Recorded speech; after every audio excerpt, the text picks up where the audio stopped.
And a good afternoon as we welcome you to PILC. We are underway as the final regular season games have begun. The Pierre Governor girls playing first against the Yankton Gazelles, and Yankton will get a throw in here as we are just getting started. Glad you could join us. John Winkler alongside Mendel Miller, and the wind will be with us for the majority of these two games as well. So we're going to get used to that sound in the microphones.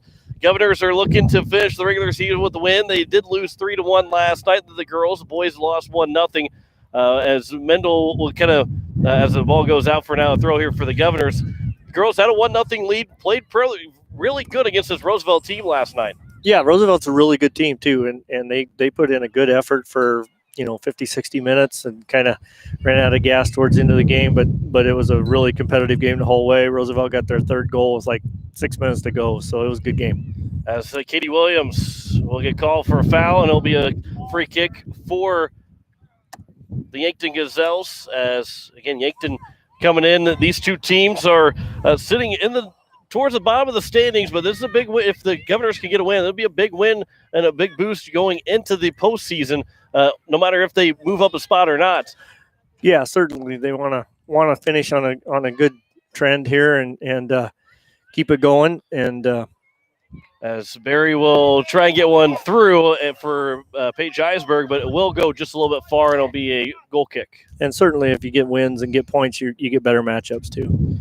As the Governors, again, this for all intents and purposes, outside of a lot of upsets happening, this would be the final time we play here at PILC for the 2020 season. As Katie Williams intercepts a pass, as then we given right back to Abby Schmidt. As going up ahead are the Gazelles. Down for Andy Allison for the Governors. Last line of defense, as always, for Pierre. Williams will get a pass back from Mutchell Knaus, and here comes Mutchell Knaus again. Pass for Ryan Berry at the top of the box. Berry couldn't get the shot away as both Avery Davis was over there as well, but couldn't get the shot. As Williams got over to it, pass to the middle. Hicks. Easland couldn't get it from Boomsma. Here's Callie Boomsma up ahead. No one there for Yankton, and played here for Allison. A pass for Brooke Easland. Good pass from Allison for Easland, but he got taken away by Boomsma. And here comes Yankton looking for an attack, and Graceland Taylor gets back defensively. But her pass also intercepted from Megan Chop, and Yankton is offside, and it will be a free kick here for the Governors. Yeah, Andy Allison's been out the last couple games, and it's good to have her back. And that's one of the things she really excels at, is creating offsides on the attack. And especially being a senior here for this Pierre Governor team, love to see the seniors get all the way back. And now this time the Governors are offside, as Barry had an opportunity. Might have gone just a little bit too far for her, but the win right now in favor of the Governors here in the first half, as we've seen in games past, that they will want to take advantage and score as many goals as they can here in the first half, because then Yankton will have that advantage in the second half. Yeah, exactly. And it's really important for Pierre to take advantage of this first half. Yankton's keeper's not real strong leg, so hopefully we can keep them in their end and get with the wind at our backs. And with Christensen, the left foot off the shin guard of Easland. Now here's Boomsma as she'll give way for Madison. Madison Bites. Bites gets around Allison, couldn't get across. AJ Hicks got back, and she'll kick it out of play, and it'll be a throw here for the Gazelles. As here's Christensen with the throw for Yankton. On the throw off of Williams' foot. It'll come here for Barry to take, and Barry will turn with it. In front of Boomsma. Pass goes behind Taylor, but Avery Davis is there for the Governors. Comes back for Taylor. Touch back. Try to get it for Williams, but instead, Yankton will take over. Chop couldn't get over to it. And now here's Williams with a run up the far side as they go from left to right on your radio down. That'll go out and a throw here for the Governors. As we just about 5 minutes in here in this last game of the regular season between the Pierre Governors, Yankton Gazelles. Well, the boys contest after this one, as Taylor will step in front of a pass, but it looks like maybe she got a handball, and it'll be a free kick here for the Gazelles. And again, the win will be a factor for the radio team, as it will be a factor for the games to be played here tonight. as that one will go out, and another throw here for the Gazelles. Yeah, hopefully the players can play through it. We can play through it, and give it our best effort. I'll say hopefully we're the ones that we complain about more than anybody else. Right. So, but the broadcasters, we love to complain about a lot of stuff. As that one will go out, and it will be a throw here for the Governors now. On the far side, here in the first half, no score, no shots yet for either side. As Taylor, we're going to pass for Davis, trying to get up ahead, trying to spring a Barry at the last line of fence. It was blocked out. A good step in front of Meg Maher. Pass will come back, though, for the Gazelles at midfield. Taylor steps in, intercepts a pass. They'll come back, though, for the Gazelles. And that last line of defense, Easlin to the far side across midfield. It'll roll all the way out, and a throw here for the Gazelles. Well, feeling out process here in the first 7 minutes or so of this first half. Yeah, a little choppy here. Pierre, of course, played yesterday. I'm sure there's some legs that got to work into it a little bit. And Yankton had the long bus ride. And Pierce, this is their third game in 4 days. Sunday's the only off day that they've had since playing on Saturday. And granted, some of the players didn't play on Saturday, but they also hadn't practiced in several times either. So this has been a team that has not been fully together for the last couple of weeks, as that'll go out of play, and it'll be a throw for the Governors. Yeah, certainly kind of hit and miss on practice participation for a lot of players, and they're still not completely back and healthy. I see Lexi Campy is not dressed today, and she got kind of a bad ankle. She tried to give it a go last night, and just didn't work for her. And even with dealing with a lot of the close contacts that kept the players out, this Pierre Governor team was dealing with injuries before that even started, and now they're still dealing with some injuries. So it's been a challenging last couple of weeks. So really, the 2 months that we've had the season going on, or near 2 months, as this one will go for Paige Eisberg. Eisberg almost had it taken away from Christensen, but it'll be played off of Christensen and out for a throw here for Easlin to take for the Governors. As we have played 7.5, Barry on the pass will give back for Easlin. Now Easlin will cross. The only players there were the Gazelles, but Hicks will settle. Gives for Barry. She'll turn on one-on-one with the left foot, and then right on target. And the save by the goalkeeper in Rachel Hebda. And the first shot goes to the Pierre Governors. And a good save there by Hebda. Yeah, good left foot, low shot, but unfortunately it was right at her. She really didn't have to move. Now Yankton looking to counter, looking for a run from Megan Chop. Chop gets upended. We play on. Williams up for Barry. Barry with the left foot trying to get one free for Davis. And it was knocked down off the hip of Thea Lucan. And it goes out for another throw here for the Governors. Trying to get that through ball in right now. And again, you have to kind of keep it a little low too, because that wind will easily take any ball that gets up in the air right now. So it's a lot harder to try and get that through ball without going too far. As Williams almost had a turn for it. She gets knocked over, no foul. Taylor will step up. Taylor with a hard shot off the crossbar, and it goes out. Hard off the crossbar and out.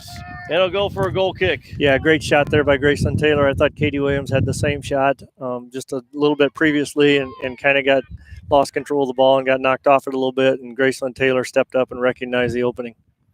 Off the goal kick, the Gazelles will play. And again, they're not going to try and kick it into the wind. Try a couple of passes to get out of their own end. As Mutual Canals intercepted, it'll come back for Mutual Canals. She'll turn and give back and played forward up for Barry. She'll control. Gives for Hicks. Right back to Barry. She'll turn with it. And a pass now over for Williams.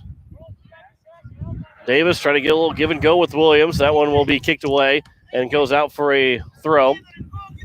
Yeah, you can see what Yankton wants to do right now. They got 8 people packed back, even 9 maybe right in front of the ball, trying to stay between the ball and the keeper and keep Pierre off the board in the first half.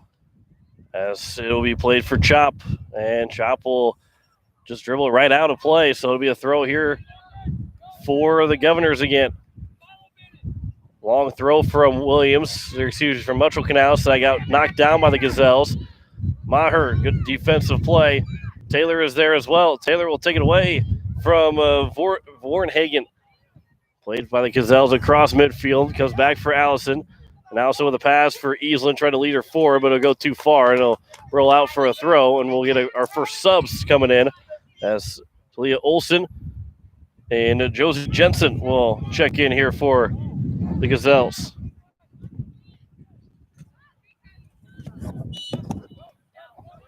On the throw, be knocked down as it'll be played for Easlin. As now up from Eisberg, her pass intercepted. It'll be played down. Easlin. It'll be off of Easlin, and it goes out for a throw here for the Gazelles.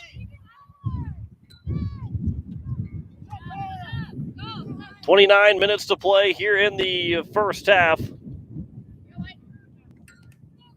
As the throw will be for Christensen again. Played from Sherman. Sherman off the foot, goes out. And a throw now here for the Governors. Easlin will settle things down. Long throw from Easlin. Played off the Gazelles, and it'll be played for Bites. A pass over for Jensen. It'll come free, but the Gazelles still control. And now Mutchell Canals has it. And Maher will get out, and now a foot race. He's going to try and win that foot race over Kylie Bachman. Bachman got to it first. Barry, though, will take it away. Now for Eisberg. Eisberg will turn, gives for Williams. Pass over for Barry, but intercepted, almost taken back away by Barry. This one will be played off the foot of Barry. It should be a throw. It will be a throw for the Gazelles. And they're going to waste a little time. It was headed by Easlin. Played, though, by the Gazelles. Played back for Chop.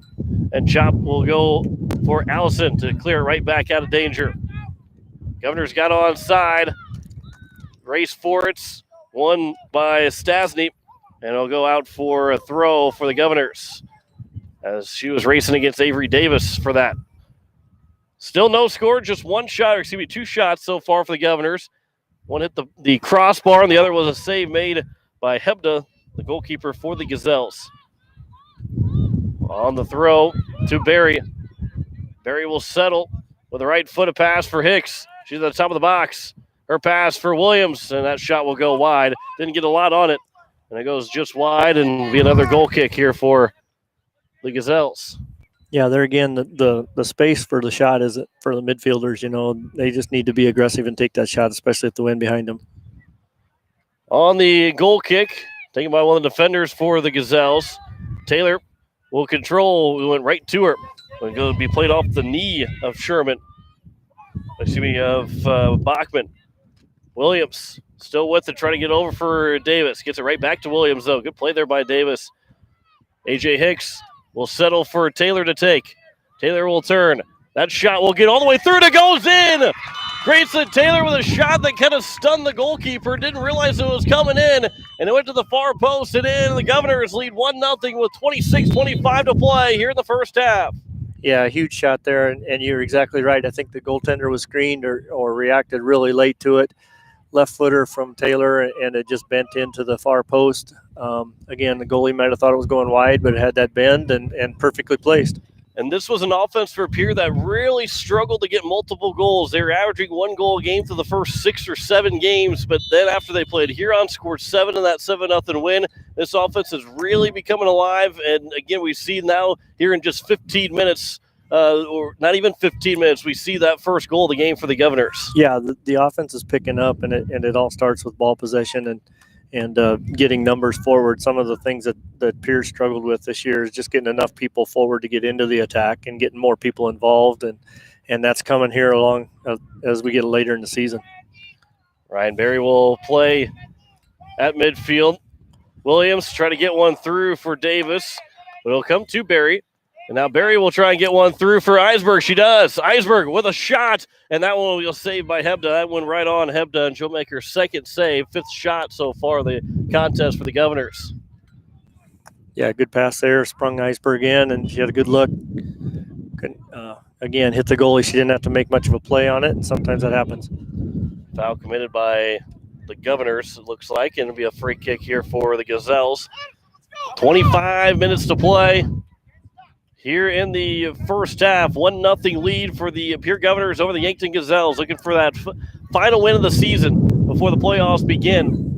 Would be their third if the Governors do get it. Here's a shot that gets blocked by Andy Allison as Yankton had a quick offensive work there for it. Olsen had the opportunity. And we'll get a sub coming in on the throw as coming back in the game is Megan Chop, as she'll replace Cora Sherman. So the first shot for Yankton didn't get too far inside the box because Allison was right there. The good defensive play stepping in front of that opportunity. Yeah, and there again, Pierre got the first goal and changed the complexion of the game. Immediately, Yankton sent more people forward.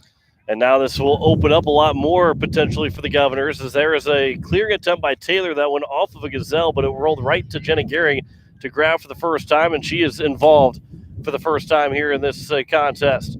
That pass gets blocked. They'll go for Barry. She'll cross over the defender, try to get one free for Davis, but that wind will carry that ball, and again with a short grass, it rolled pretty far, pretty fast across and out for a goal kick. Yeah, exactly. With the wind, it's pretty hard to stop that one, and that had too much steam on it for this grass to slow down. Another goal kick taken by the defender in Bachman.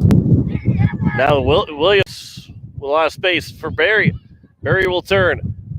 That one will go over for Eisberg. Might have gone off of one of the Yankton players. Now A.J. Hicks, her pass or cross that was played by the Gazelles. They haven't got out of their own end yet. Blocked down by Hicks. It'll be trying to clear it away, and it actually will be helpful for the Gazelles, as it was Christensen who couldn't clear it, but she shot off of Hicks and it went out for a goal kick. Yeah, Yankton's struggling right now, getting into this wind, struggling getting it out, and Pierre needs to keep taking advantage of this and get another one here quickly. Kai Ray will come in. Bachman will take the goal kick. Was knocked down but not controlled, and the Governors, Taylor. Davis back for Williams. She'll turn and give for Maher. Maher now for Easlin. Easlin pass for Maher, leading her forward. One of the Maher got knocked down. The referees say play on, and now here comes Yankton looking for an attack. Luttrell Canals is back. Pass from Bites is going to be played for Chop and then cleared away by the Governors. And Eisberg is going to be offside. And that one was close, but an offside is called on the Governors. Yeah, real close there. And, there again, the defender misplayed it with the wind and gets over her head, and those are the scoring chances you got to take advantage of. The second time the Governors have been offside. Here's the Gazelles have been offside just once so far. They've only had one strong opportunity, as Christensen has it at midfield. Pass will be intercepted by Easlin. Gives for Eisberg. Her turn and a touch for Williams. Williams will circle the ball. Now we'll lead one forward for Davis, and Davis gets in. Davis one-on-one with the goalie, and she scores! Avery Davis makes it 2-0 with 21:41 to play here in the first half. And the Governors now lead by 2, and that's going to be a huge deficit for Yankton to try and crawl out of. Yeah, exactly. And just like I said, Pierre's got the momentum, and Yankton's really struggling right now, and that's a huge goal to get that 2-goal difference. So Avery Davis, Graceland Taylor, the 2 goal scorers so far for the Governors, and a 2-0 lead, as Yankton will have to try and quickly turn things around. And the Governors are hopefully smelling blood in the water right now. Graceland Taylor at midfield. That one, a pass goes off of Jensen. Now it'll be Lucan. Lucan will turn. A good job by Maher to somewhat clear the ball away. Williams will take over for the Governors. Williams gets bumped into, but Taylor will take and then turn it over. Now pass up ahead for Jensen, and it'll be out of play off from Allison. That'll be a throw here for the Gazelles. Ashlyn Vogt will come in with a pillow on her right forearm.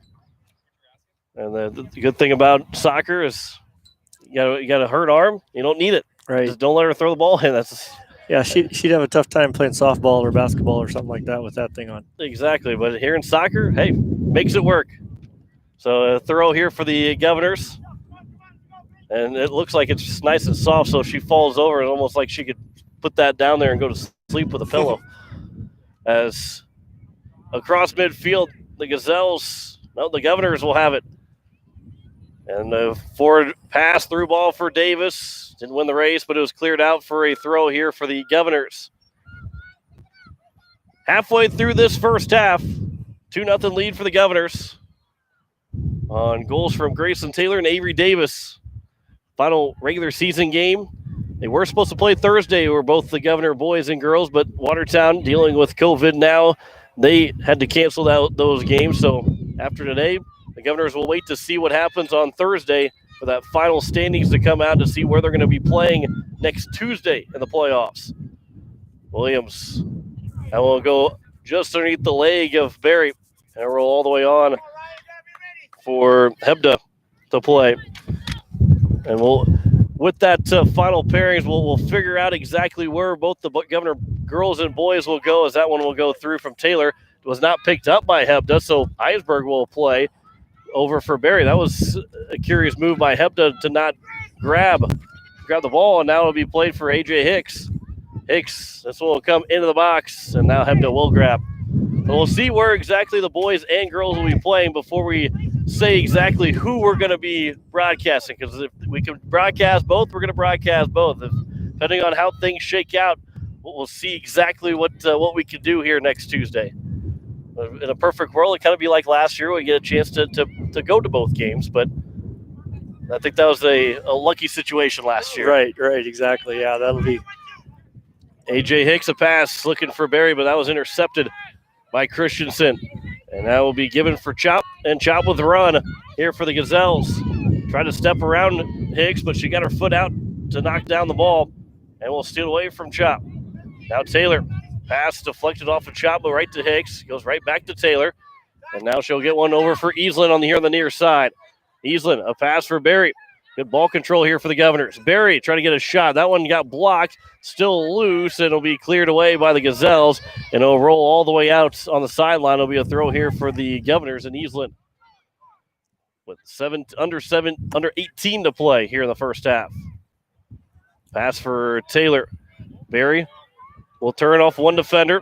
Try to get another shot. That one got blocked down. Passes it back for Williams. Now Williams will go for Davis. That one came through past Williams. Barry couldn't get a shot away. Still loose, though. Barry will go over for Davis. There's a long shot from Davis. That's it again.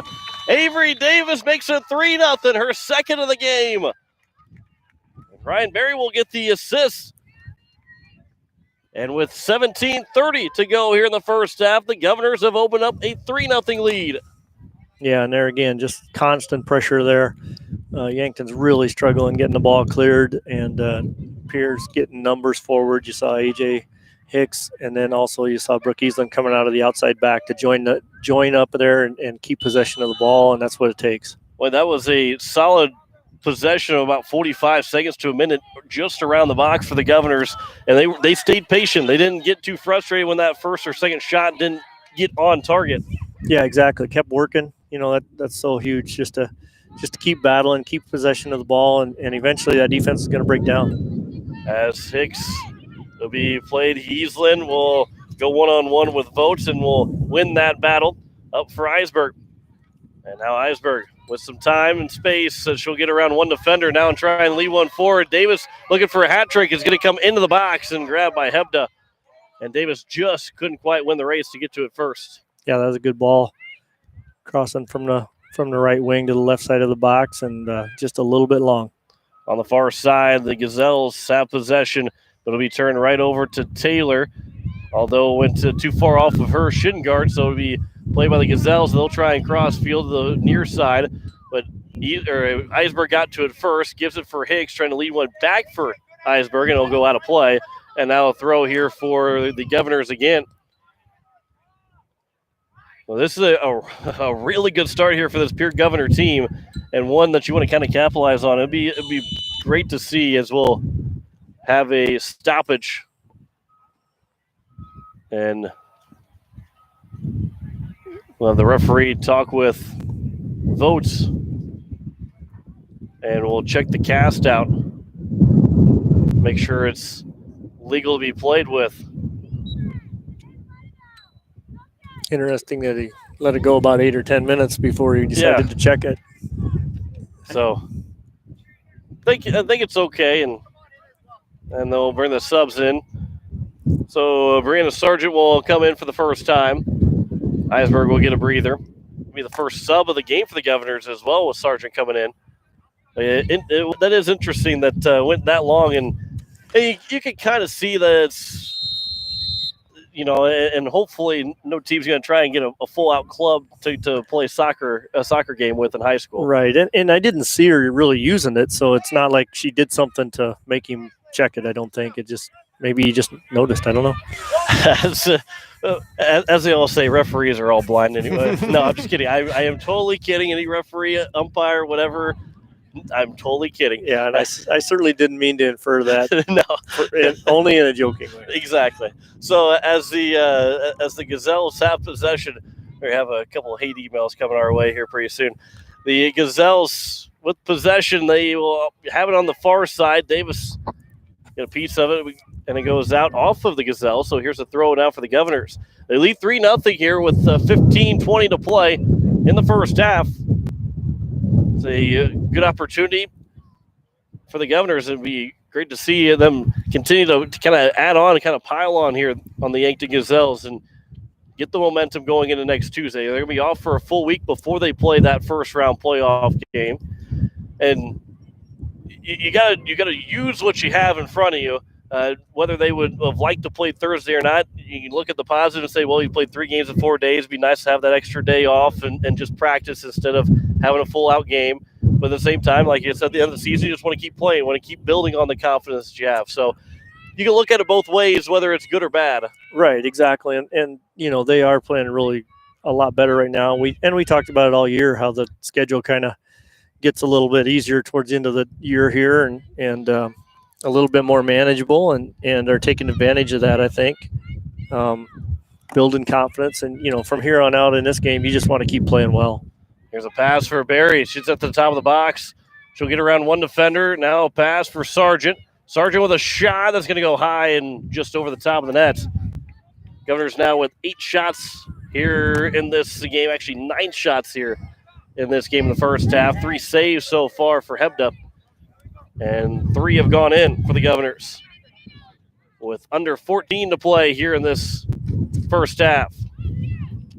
Here's Boomsma on the far side. Pass be given. The Gazelles going to get 1-4. That was probably going to be offside, but it was played by the Governors. Now another pass that just misses vote. And it'll come here to the near side. Sargent to play. Andy Allison with a good pass over for Sargent. Now Easlin trying to get one through for either Barry or Sargent, but played by the Gazelles. And now Easlin will step in front of a ball in front of her chop, but it'll come out of play for a throw here for the Gazelles. Christensen will throw. 13-12 to go here in the first half. That one will come to Sargent, and it'll be headed out of play. Another throw. Christensen, right in front of us, will throw. And it'll be knocked down. Maher got a piece of it off the side of the leg of Boomsma. Taylor will give to Easlin right in front of us again. Now Barry controls, but will turn it over. Boomsma is able to lay it back for Bachman to clear out. Taylor will play it back for Allison. Allison will turn and play it for Jenna Gehring. And Gehring with the big boots out towards midfield. And roll all the way for Avery Davis with 2 goals so far. Governors were offside. Yeah, Davis was offside, came back to get the ball. So offside. Third time the Governors have been offside here this afternoon. As with 12:15 and counting to go here in the first half. Again, the second half will be in favor of the Yankton Gazelles, but they have a lot of work in front of them. They're down by 3 right now. If you're Yankton, you're wanting at least one of these three back before the end of the half and make things a little bit more manageable, even with the win at your back in the second half. Yeah, certainly three's a long ways to go. Yankton's, this isn't their style to come back either, so they're not going to be very comfortable with that. As at midfield, Hicks will steal it away. And now try to leave one for Barry. Now a touch for Sargent, but it went just off of Christensen. And Bachman is able to clear for the Gazelles. That was just an inch or two away from getting Sargent free for a breakaway as they roll out here for a throw for the Governors. On the throw, Davis tries to settle. The Gazelles, though, stepping on the ball was one of the Gazelle players, and it rolls out for another throw for the Governors. On a quick throw, looking for Barry.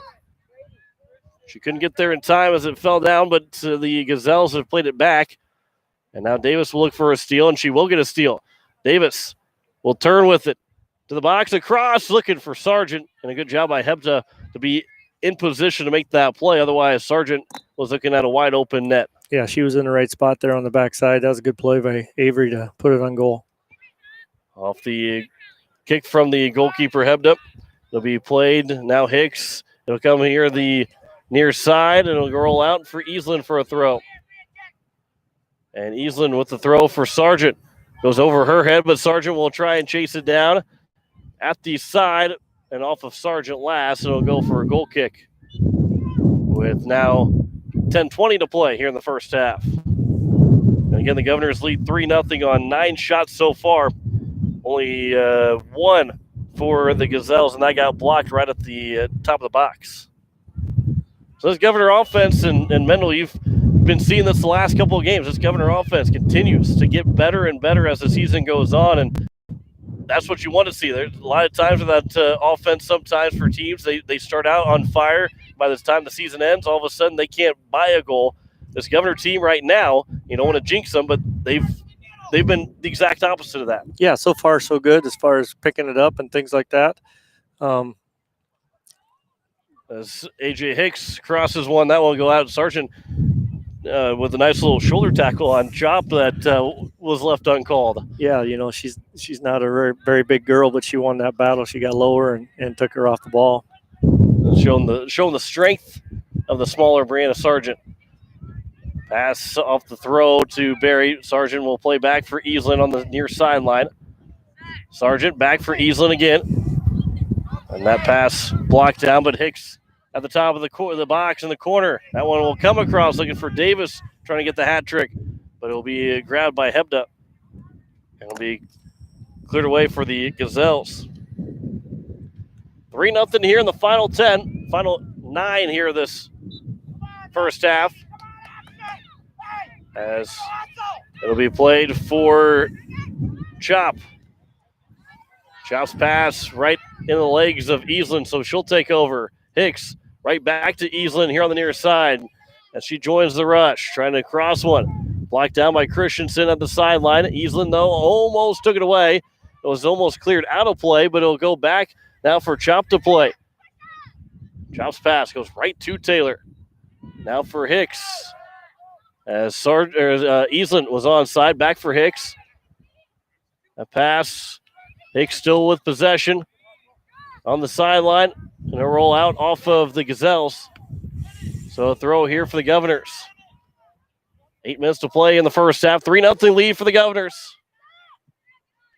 Taylor will settle. Taylor with a left foot right to Hebda. Didn't really have to move, just dropped down to make sure she made that catch. And the fourth save now here for Hebda this afternoon. Yeah, a lot like that first shot from Taylor, only she didn't quite get it out to the outside of the net and more at the keeper.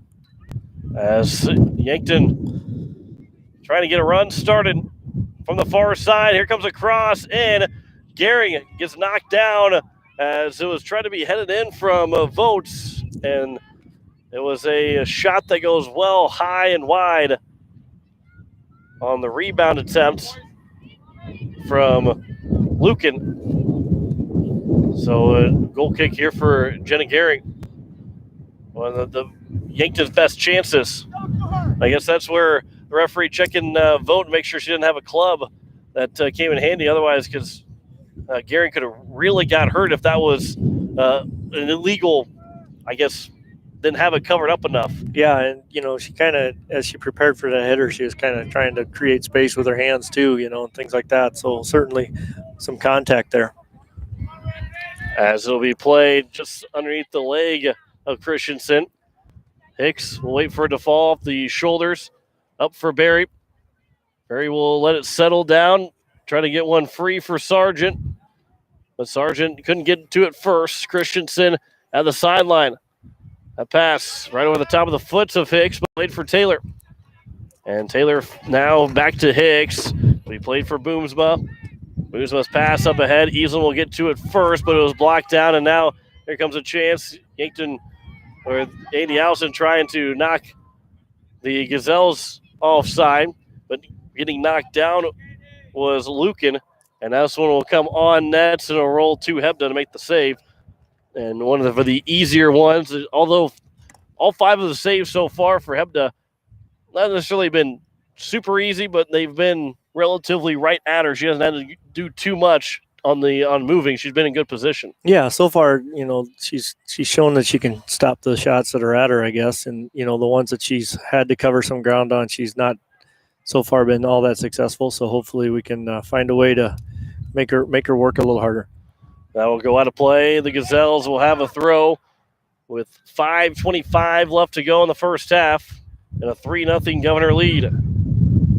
The boys contest will be starting around 5:45. So once we get done with this one, depending on how long this match goes, we might be going straight over to the boys game. Christensen had it stolen away by Sargent.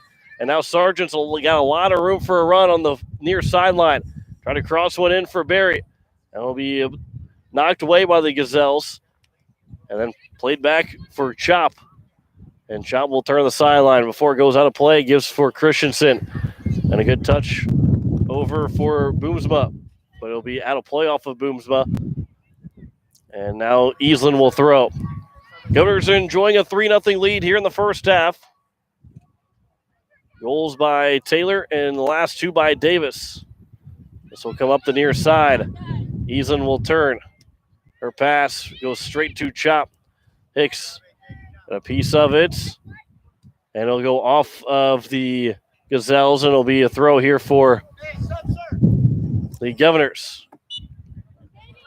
And Ireland Templeton will come in for Katie Williams. Just the second sub that they've used so far has Coach Zanin and the Pierre Governors. In the last 4 minutes, Easlin with a throw. Sargent was bumped away from the throw. This one will be bounced off of Hicks and a chop that both of them didn't know where it was at momentarily. Now Templeton, a pass, looking for Davis. Too far away from her. Not cleared away, though, by the Gazelles. Davis takes over. And Davis with a long shot. It'll come in and on net to Hebda to make another save. And here in the last couple of minutes, I think with the wind still in favor of the Governors, they're just going to try and throw anything, kick anything towards the net here in the last 3.5 minutes. Yeah, one more certainly would make them feel good. And like I say, they're in control. They just want to keep playing well for the rest of the game. They want to play what's got them here. Keep playing like that. As it'll be played down by the Gazelles. Turn Taylor. Try to get it back for Sargent, but played right back up from Christensen. Taylor will take over again from Vogt. And Taylor trying to get a through ball either for Davis or Barry. Barry the slide tackle, and it'll be a foul called on Barry. Third one of the game by the Governors. Quick free kick here for the Gazelles. Again, they're trying to get at least one back here before the final 40 minutes so this first half wraps up. 2:40 left here in the first half. Davis over for Barry. Now Barry will try to get one through for Sargent. Sargent in a foot race with Christensen, but she gets nudged off her path. But Sargent had it back again. That one will be cleared out of play and just at the flagpole, but on the side for a throw right in that corner. On the throw to the box, Barry, her left foot, and that want to get blocked down. It'll come back here for Davis. She can't get a shot away, still loose. Cleared away there by the Gazelle, so come back for Easlin. And Easlin now for Sargent. Right back to Easlin. Got it back into the box. No one there yet. Gazelles couldn't clear it. Now it comes for Barry and a pass. There's a shot, a diving save by Hebda. Barry didn't get all of it, but Hebda had a full-out extension to make the save, keep it from going 4-0. Yeah, good play there again. Pierre being very patient, applying the pressure, keeping the ball around the box, and a lot of danger zones there, and didn't get the finish they were looking for, but created a really good chance. And they're not trying to make Yankton make a mistake, but they are knowing that at some point, if the ball continues to stay in the box or around the box, they're going to make a mistake, and that's exactly what happened on that last clearance. They really didn't do anything to force it other than just keep the ball in that area. Yeah, right, and possess the ball, and like I say, eventually that defense is going to break down. As Garen didn't get all of that kick, but it'll be played. Mutual Canals, final minutes coming up here of this first half. 3-0 lead for the Governors. It'll be played here to the far side.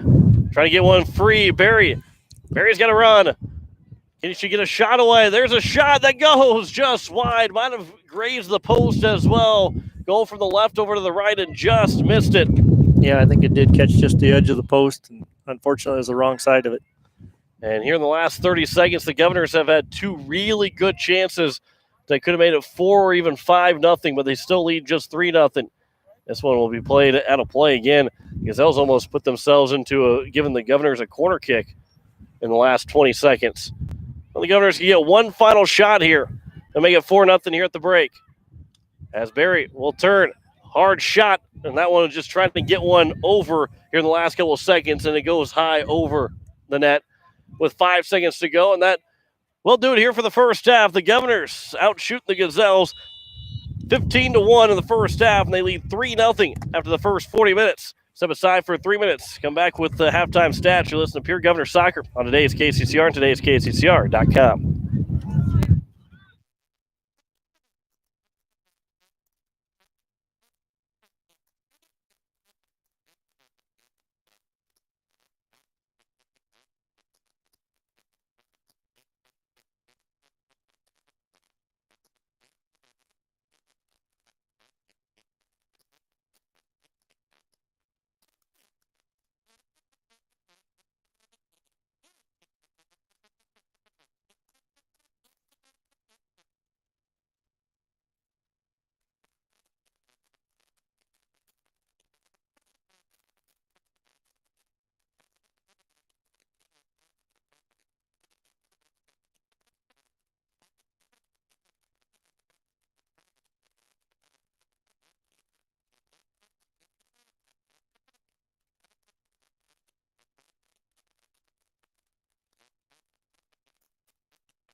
As we welcome you back here to PILC, it is a 3-0 lead at the break for the Pierre Governors over the Yankton Gazelles. John McClure alongside Mendel Miller. And Mendel, what a first half here for the Pierre Governors. 15-1 in shots. They scored 3 times. Grayson Taylor with a goal, Avery Davis with 2. And it's been all Pierre Governor here this afternoon in the first half. Yes, they had the win in their favor. But as we go in the second half, I don't see anything different in this Pierre Governor offense not being able to control in the second half. Yeah, actually, it may work better for them because they can get those through balls into the wind and kind of hang them up instead of them chasing out of bounds and things like that. But, Yankton plays a really high defense. Their back line plays really high, and that creates some space. So I think Pierre will be able to use that to their advantage here in the second half. But, yeah, they've played really good. And, Jenny Gehring, again, not been tested. She has not had to make a save. The only shot was blocked at the top of the box for the Yankton Gazelles. It was blocked by Andy Allison. So this Yankton team had one opportunity that got in close, but they couldn't get one on net. So it's been, I would say probably a good 30 minutes of this game has been played on the right side of the dial with the Governors on offense. Yeah, and, as we said, the wind plays a factor in that, and both teams started a little bit slow, but then Taylor gets a nice goal, and everybody relaxes and gets confident, and, it builds from there, and Pierre's held the ball and held possession, and you're going to be successful if you can keep and possess the ball in the attacking third.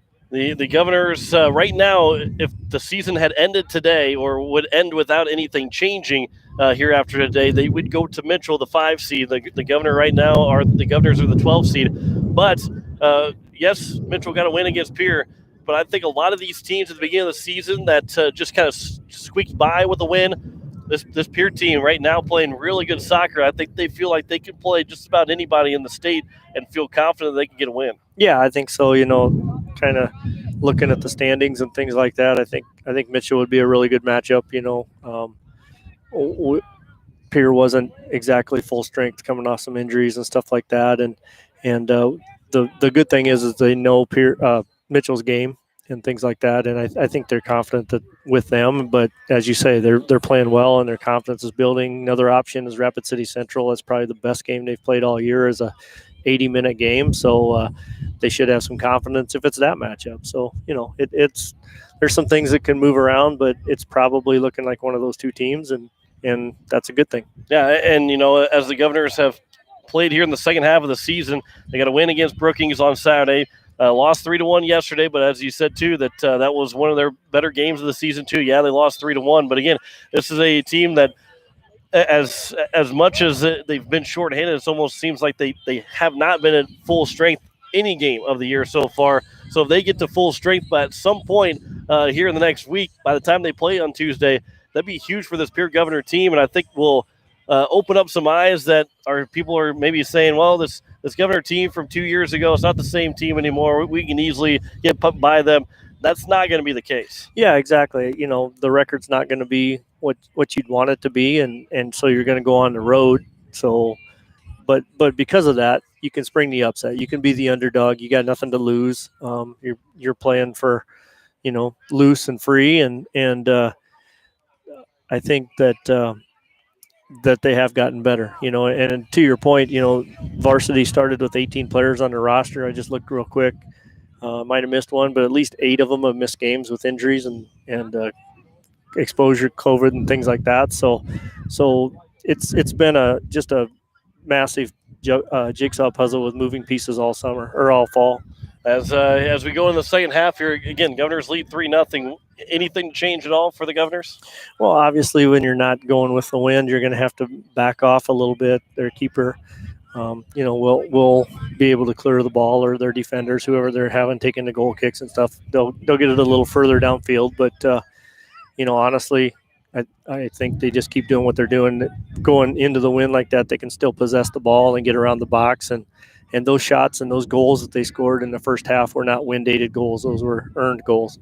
Governors lead 3-0 over the Yankton Gazelles. We'll have the boys at varsity match after this one concludes, as the Governors, maybe we'll see them get a sweep here. They're 40 minutes away from at least one win of two here this afternoon as they lead 3-0 over the Yankton Gazelles. Back in 2 minutes with the start of the second half. You're listening to Pierre Governor Soccer on today's KCCR and today's KCCR.com.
As we welcome you back here to PILC, getting set for the second half. John Winkler alongside Mendel Miller as the Pierre Governors. They lead 3-0 here at the break and looking to add to it.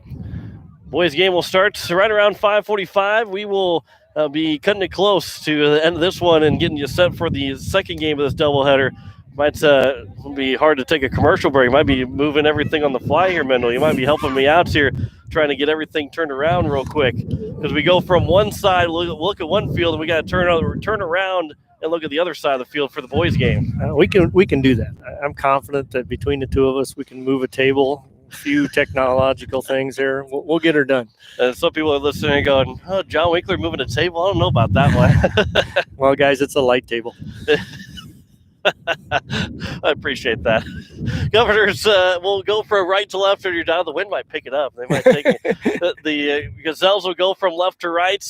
And again, the wind will be with now the Yankton Gazelles. But as Mendel said, this might be in the advantage of the Pierre Governors now. Some of their through balls, which they tried a lot of, and a lot worked to the point where they got an opportunity. They didn't always get those shots away, but this team has really used that through ball effectively here today. Yeah, and Brookings on Saturday, they play a lot like Yankton did, only Yankton has a little bit more speed on the back line, but they play a really high line, and Pierre was really, really successful in getting those through balls and breaking people in. So we are underway here in the second half as the Governors lead 3-0, and quickly the Gazelles nearly turned it over to the Governors, and now will be turned over. Taylor will steal.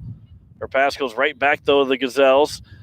Hicks got a piece of it on the pass attempt, but Boomsma will give back for Christensen. And now Lucan here for the Gazelles, and she'll just throw it out of play. And a throw here for the Governors. In a 3-0 lead, they outshoot Yankton 15-1 in the first half. 15-2 in the first half, as it'll come for Barry. She was able to block down a clearing attempt, but it went right back to the Gazelles to get out of danger, and then across midfield. So now here is Sherman. Her pass intercepted by Muchel-Knaus. But Muchel-Knaus' pass got blocked out. And it will be Vornhagen that will throw it down, and it'll go all the way out for a goal kick. here for the Governors, and maybe a little bit of strategy to try and get the defense set up and kind of push forward here with the win against the Governors. Yeah, certainly. Yankton's wanting to score a goal as quick as possible, get the momentum on their side, get the feeling that they're back in this game and with the wind, and it's going to be important for Pierre here to play really well for about 10 minutes and make sure that they don't let him in it quickly. Bornhagen and Mutual Canal got tangled up, and away with it came Bornhagen and got over to Chop. And then as Allison tried to clear it away, it ended up going off the Chop, so it'll be a throw here for the Governors. Throw for Davis. Mutual Canals up ahead. Now for Williams. She'll touch one forward, try to get it back over for Davis, but it's intercepted. And the Gazelles are looking for an attack, but Davis will step in front of the ball and take it away. Now here comes Avery Davis up ahead. Davis will try and lead one forward for Barry. Was partially blocked by Bachman. And then over and out, back across the zone, or back across midfield. And now Paige Eisberg. Good move by Christensen to get away from Eisberg. Pass through a couple different offenders. Was on the foot of Bites, but it was taken away by the Governors. Now Eisberg for Taylor, right at the midfield mark. Taylor with two different defenders around her will give for Hicks. Now up forward for Barry. Her pass goes for Williams. That one blocked down, goes right to Davis, and now Davis will get in. Can't get a shot away. And it'll be grabbed by Hepta. And Davis is a little slow to get up. And Davis is trying to limp it off. She's calling for a sub right now. As it'll be played for Chop. Williams right at the mark. As Chop got knocked over by Williams, and it'll go out for a throw. And we will have Sargent come in for Davis as Davis unable to, and she's really laboring to get back over to the sideline.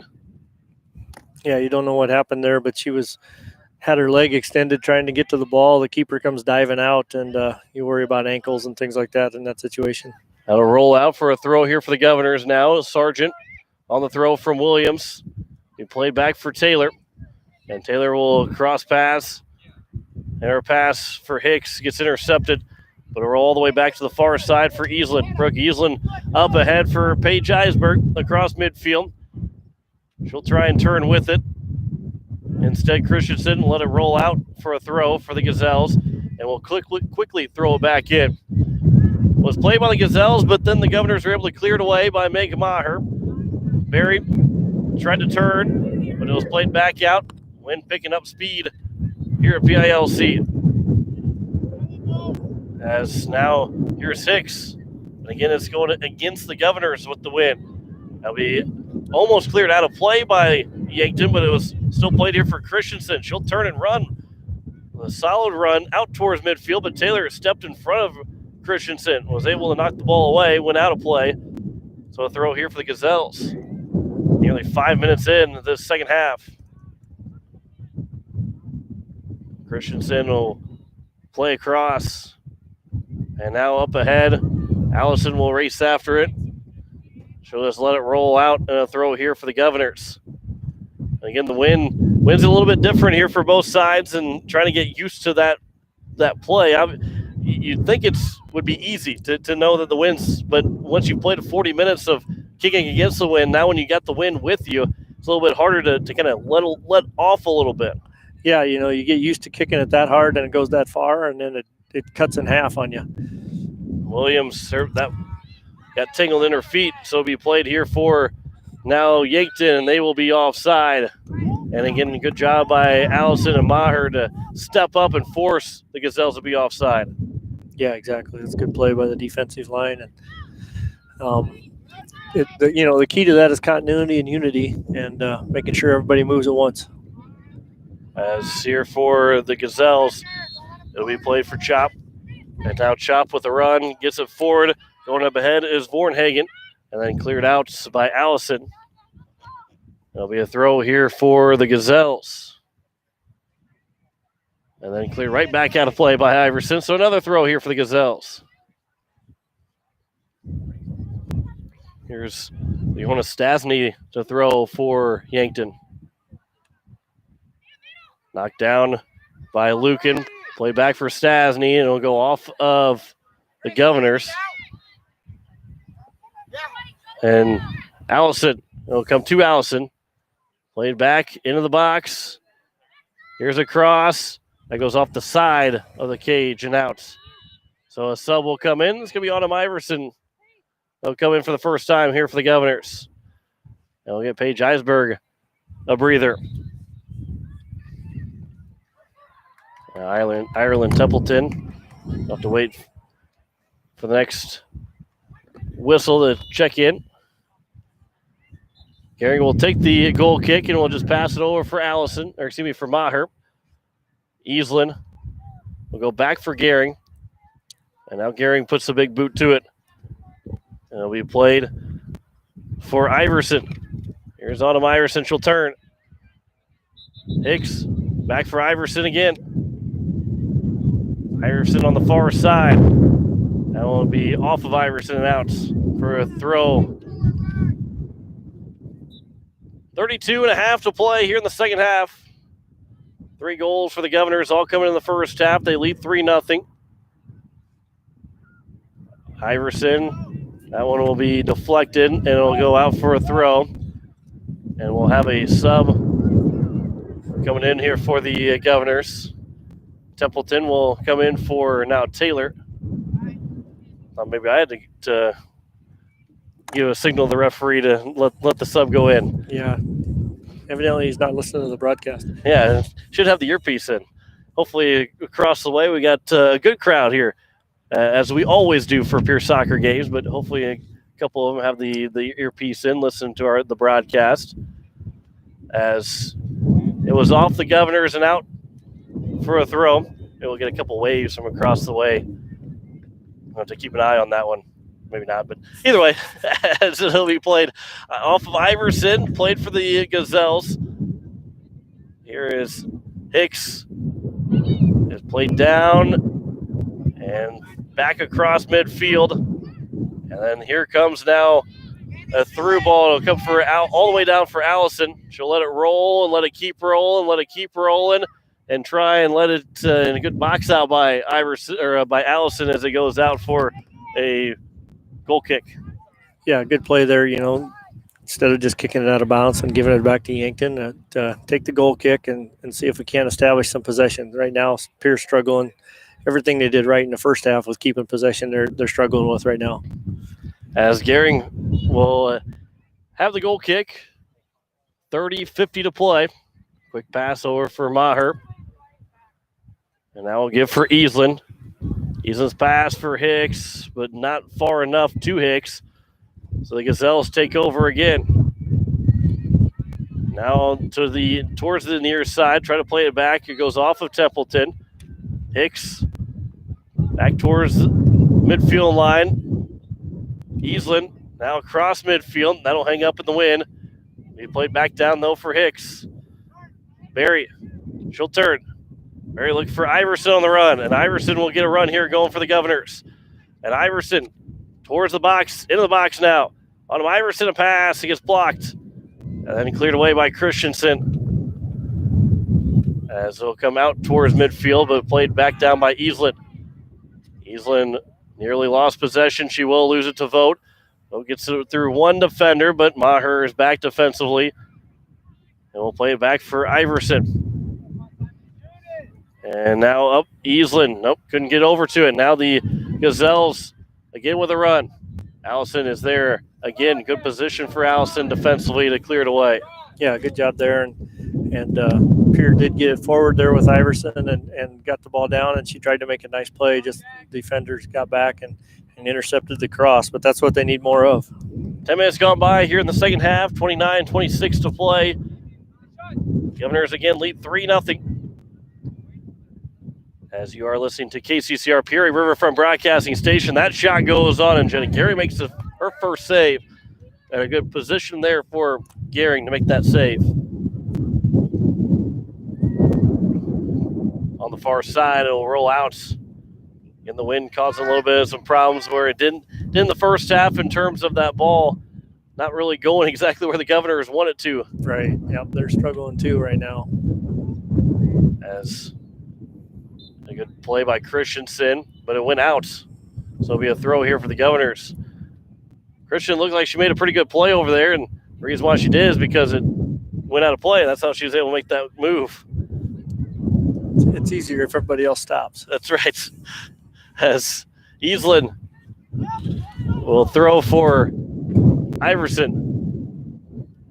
As it'll be played for Christensen. And back Bachman. That one got blocked down.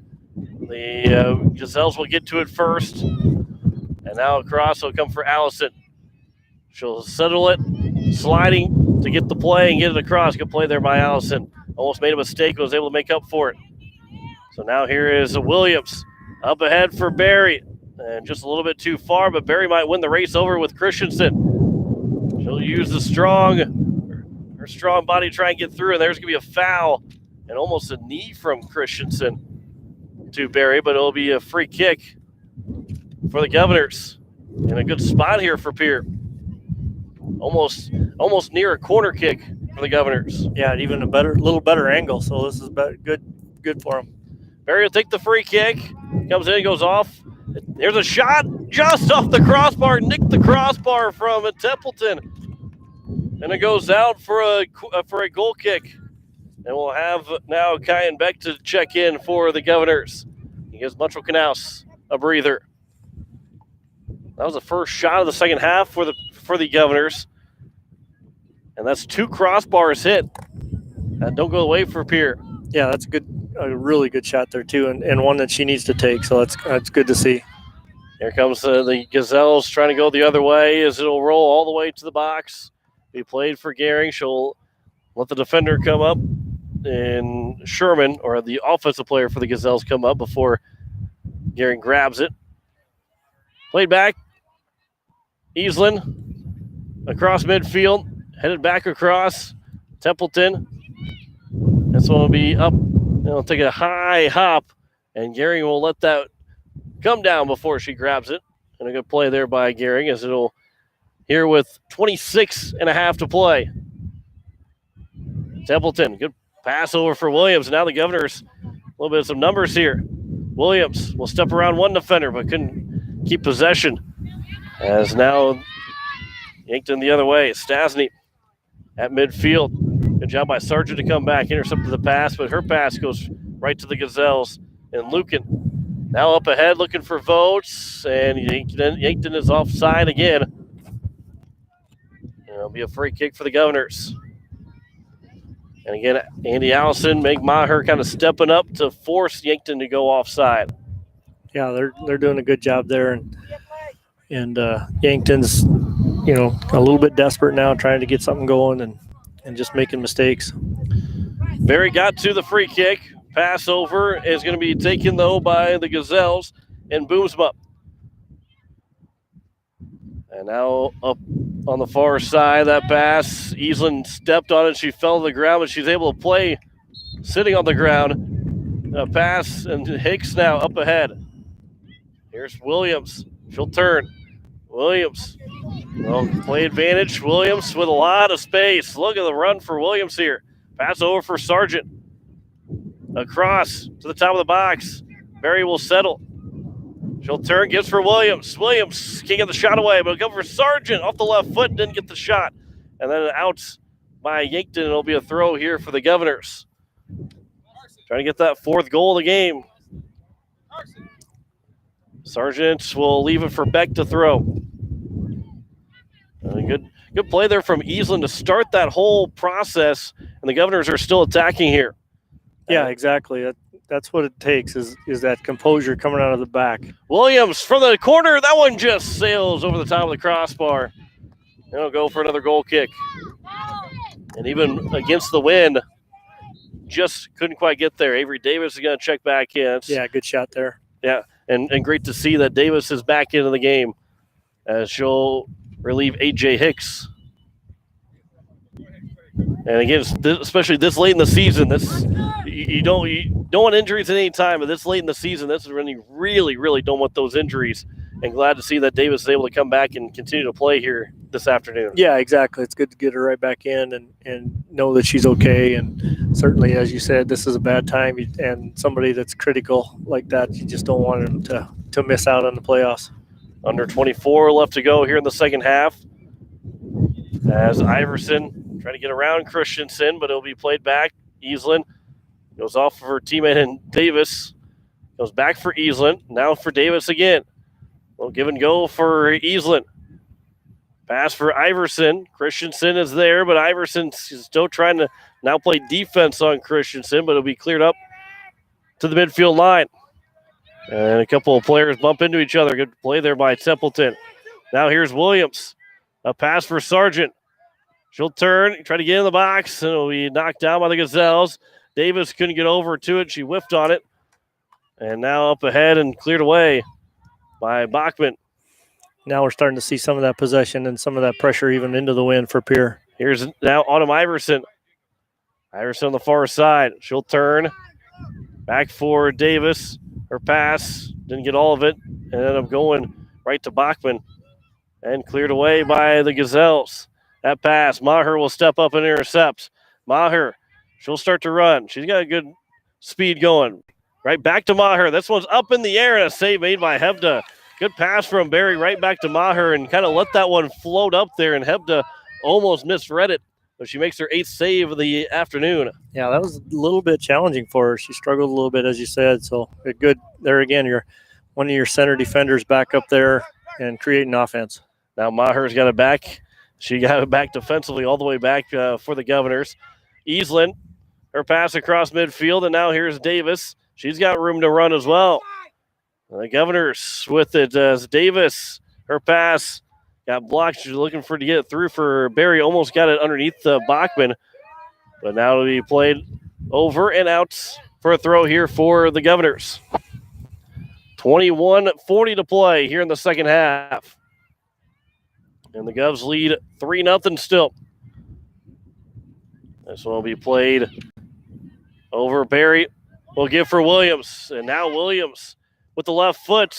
And that one, she didn't get all of it. It'll be grabbed by Hebda. 19th shot of the afternoon for the Governors. With a 3-0 lead, the offense continues to be very active against this Yankton Gazelle team. Davis knocked it down. Votes. Maher across midfield. Boomsma had it, lost it.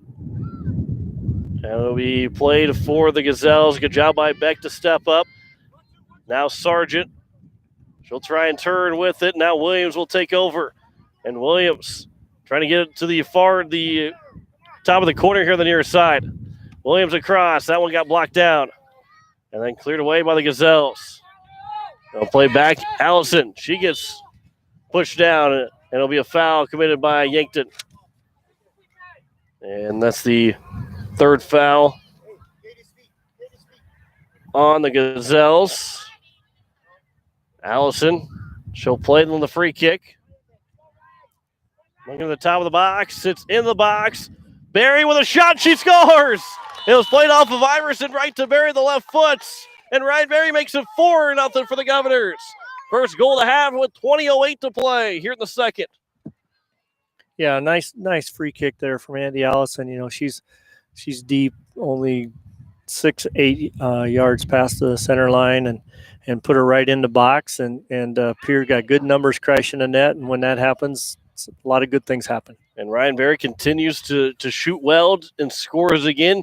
She had 3 against Brookings and had the lone goal against Roosevelt last night as well. So, well, that's you're talking about sometimes that's a good season that she's had in the last 3 games, and she's got picked up her 5th goal in the last 3. And the Governors lead 4-0 here against the Gazelles. Templeton be played up for Barry. And Barry pass. Davis goes off of Barry. Now she'll play it back. Trying to get to the top of the box. Sargent won't get there. Hebda will take it over. And again, you know, Mendel, this was the beginning of the season where Pierre just couldn't find the back of the net. Williams had that first goal.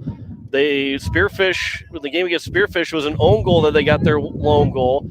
It was just Governor's chance after Governor chance that never went through, and now all of a sudden you want this to continue, but everything, not everything, but a lot is going through here for the Governors. Now here's another chance for Barry. That one will be run down, though, first by Bachman. And it'll roll out for a throw. But yeah, the Governors right now, their offense, again, from the beginning of the season where you couldn't buy them, now they're getting these chances to fall. Well, and, the difference, I think, is, especially I'll take Spearfish game for an example. The Spearfish game, a lot of their chances was one or two runners going downfield quickly, and here they're possessing the ball. They're getting 5 or 6, 7 girls involved in the offense. You see Meg Maher creating a shot from the defensive line. You see all the mids getting shots. Templeton and Taylor and Katie Williams and Avery Davis is playing mid now. You just have more people involved, and you're not going 3-on-7 or 3-on-8. You're going 6-on-8, and there's better odds. We'll take those odds in pretty much anything right there, as it will be Iverson again. Iverson to the box. She'll cross over defender. Now Iverson a pass for Barry. She's got another chance. Couldn't get the shot away. Still loose in the box, and it will be Christensen that will get it out. Barry almost had her second of the game.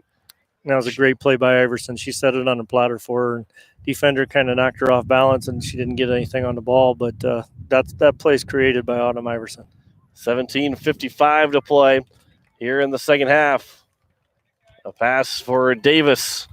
Again, the offense continues to be strong here for the Governors. Davis, that will go out of play off of the Gazelles.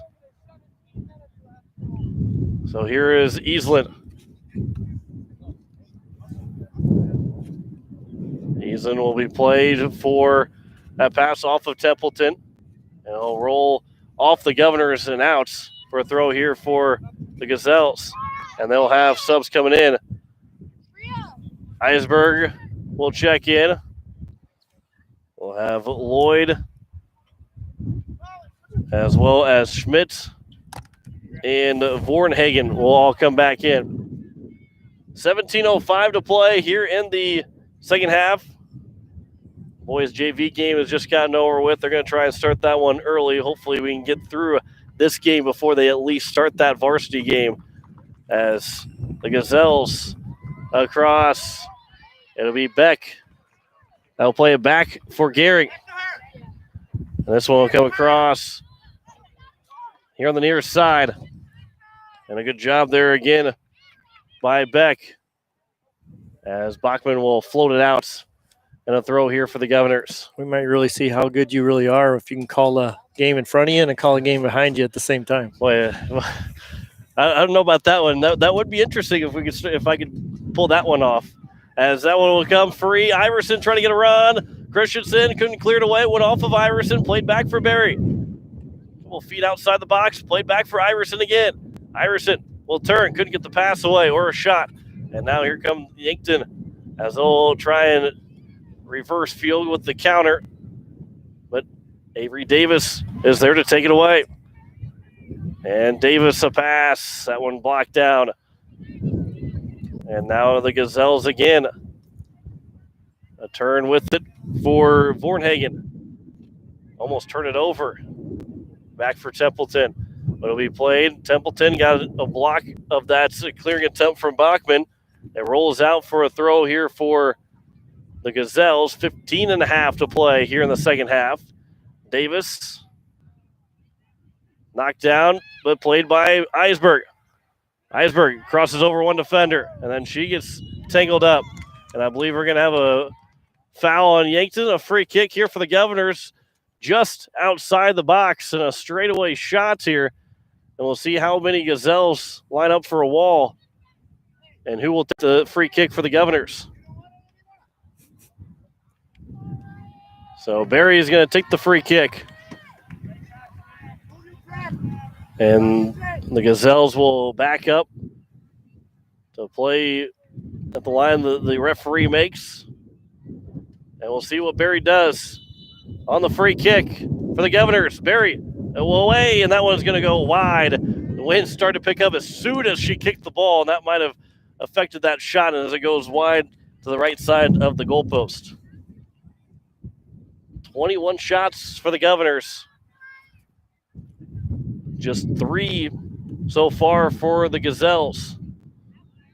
Back for Williams. Good job by Williams to settle. Now Eisberg just couldn't get over to it in time. And that'll be played. Eisberg misses. Templeton. Back for Williams. Williams into the box for Barry. Couldn't get the shot the first time. Still trying to work for it. Barry gets knocked down. The referee says play on. It'll be outs and a throw here for the Governors. A good battle there. Barry trying to sell maybe a potential penalty kick. And those, especially in the box, those are hard to get that sell. But it was the referee that shook his head, but the Governors saw possession. Yeah, other places on the field that might get a call, but it's got to be pretty blatant when it's in the box like that, and it just wasn't going to happen for her.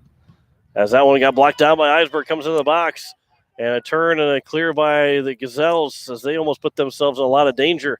Another throw here for the Governors. Beck will come back in to throw it in for the Governors. As 13-10 to play here in the second half. Beck now will go out in a roll for a goal kick. Trying to cross one. Almost looked like it might have got blocked, but it rolls out for a goal kick. Yeah, I think she just got over top of it a little bit too much and pulled it. As Bachman will launch one to midfield. Mahert knocked it down. Pass for Davis, too far, but it'll come right back to Davis on her foot. And now Davis will run with it. Davis, pass for Barry. She's in. Barry with a shot off the crossbar again. And that one doesn't go. And it came all the way back out to the top of the box and cleared away by the Gazelles. The third time the Governors have hit a crossbar as it goes out of play now for a throw. And that one was solid. That one, it was ringing in Fort Pierre. Yeah. That was, as you said, it was just a solid strike right at the crossbar. And Barry's had a chance now for a near hat trick in this game. Still with just one, a 4-0 lead, but has had plenty of good opportunities. Governors hit 3 crossbars as a team.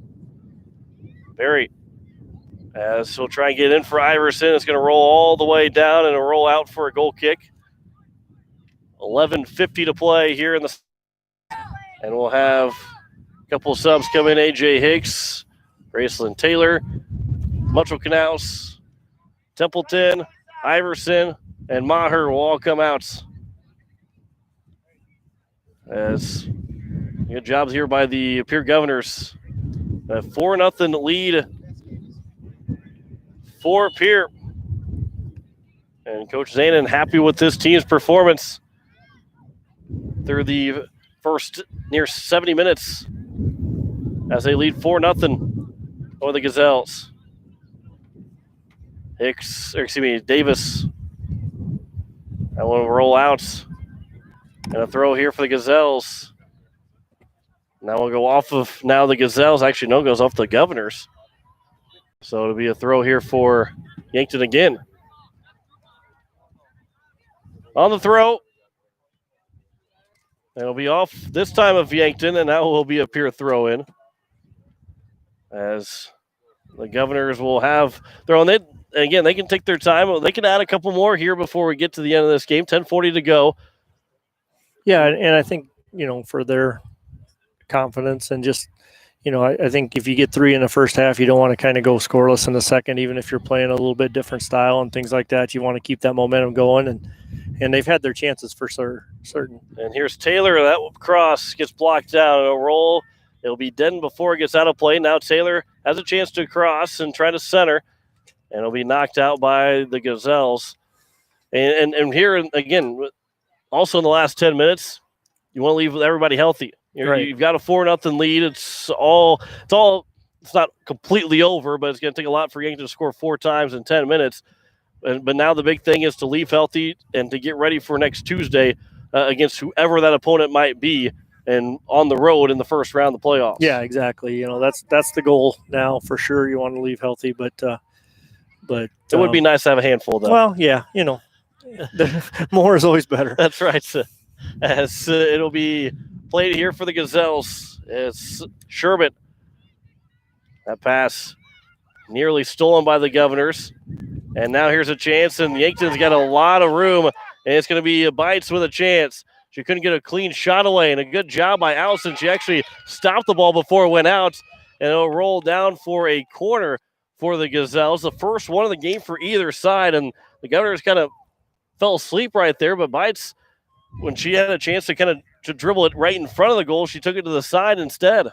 Yeah, she kind of lost her angle there and allowed Andy Allison to catch up. But honestly, I don't think she thought Andy could catch her. So great play by Andy there. But yeah, and we were talking about getting another goal. I think maybe even more importantly is to keep it out of the net. As that one will be cleared away by the Governors on the first and only corner so far of the game for either side. Graceland Taylor trying to lead one forward for Barry, but Bachman will get to it first. That will roll out of play just near close to being towards us, but it'll be a throw here for Metro Canals. 8.5 to play. Eisberg, pass for Hicks. Right back to Eisberg again. Eisberg will turn, pass for Barry. Barry tried to turn. That one will go off of the Gazelles. It'll play back for Eisberg. And now Metro Canals, Hicks, Davis. And Davis will run. She's got two, maybe looking for a hat trick. Taylor with a long shot that will go high and over. 23 shots here for the Governors. They lead 4-0. 3 so far for the Gazelles.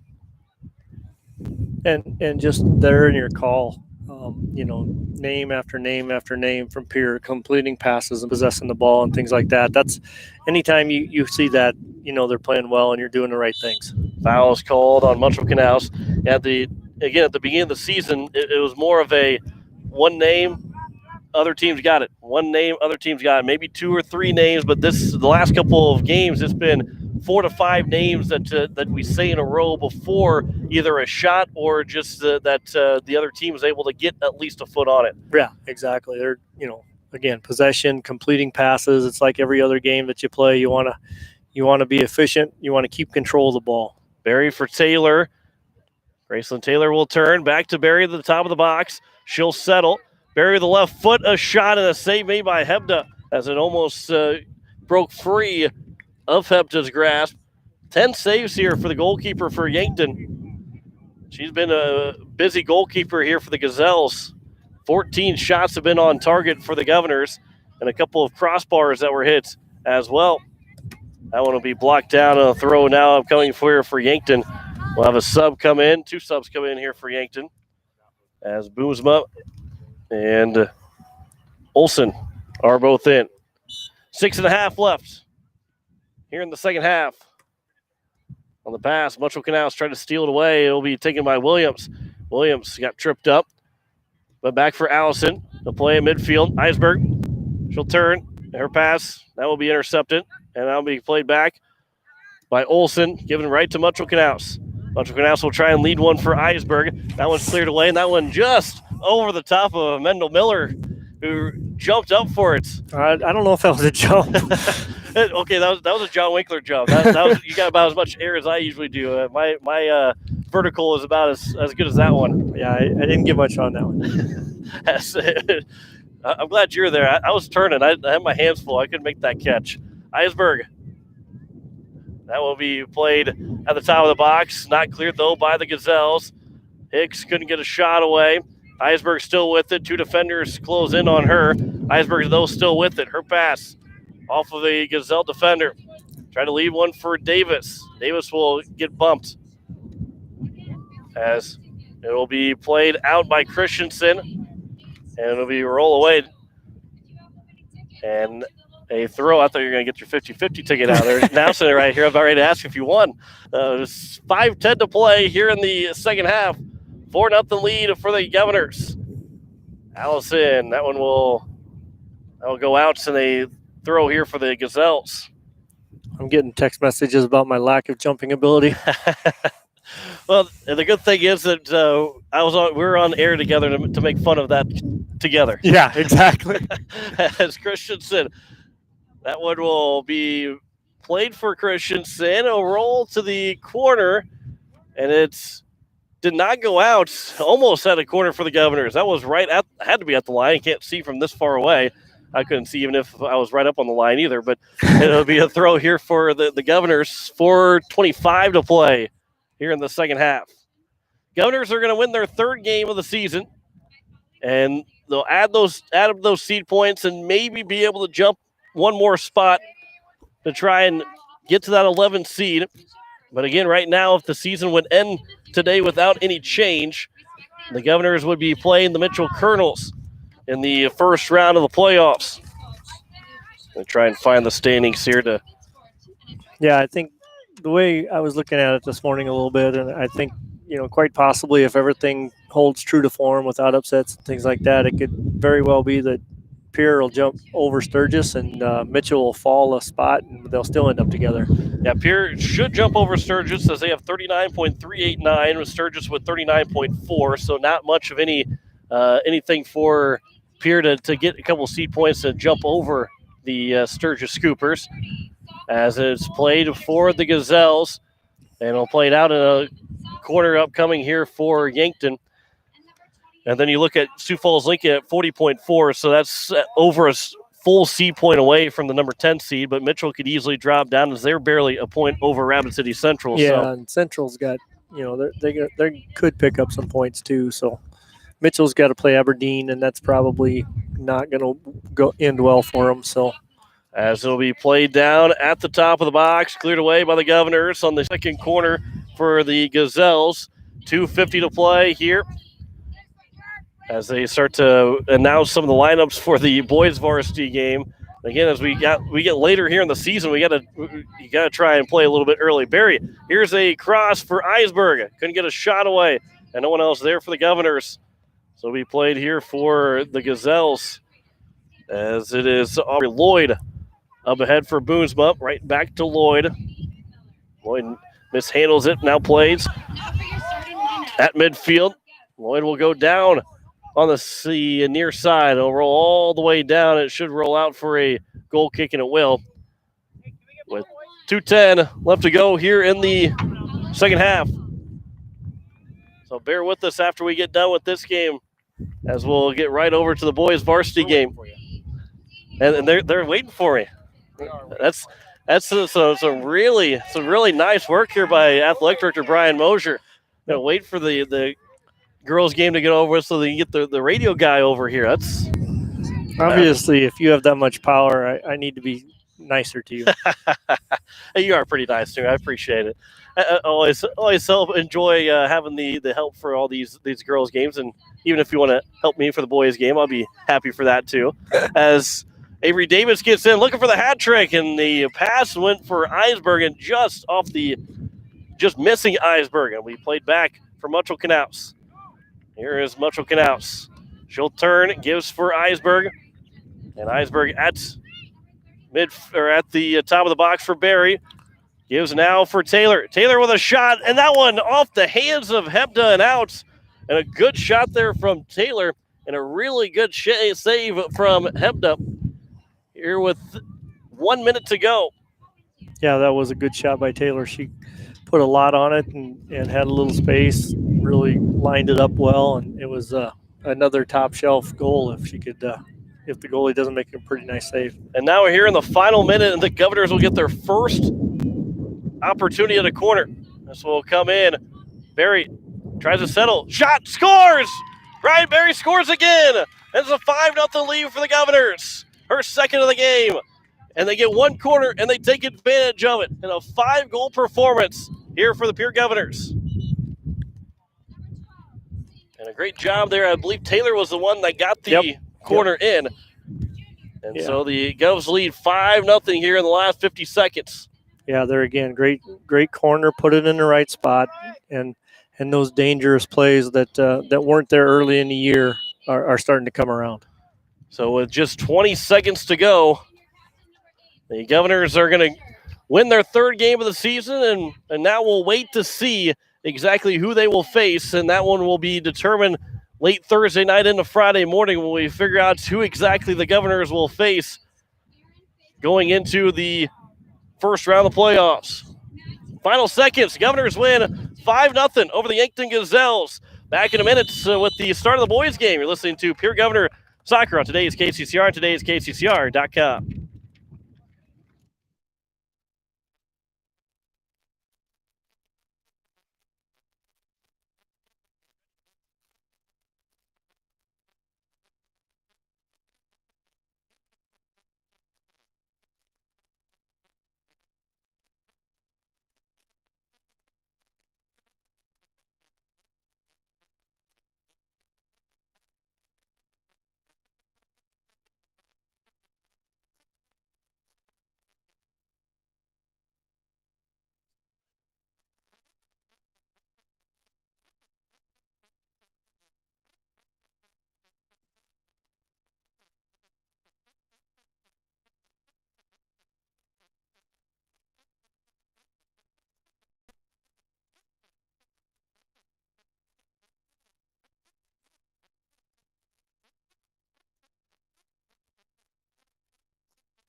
As we welcome you back here to the matchup between the Pierre Governors and the Yankton Bucks, John Winkler alongside Mendel Miller. And Mendel, we are underway here in the start of this second game as the Governors here with about 36 minutes to play.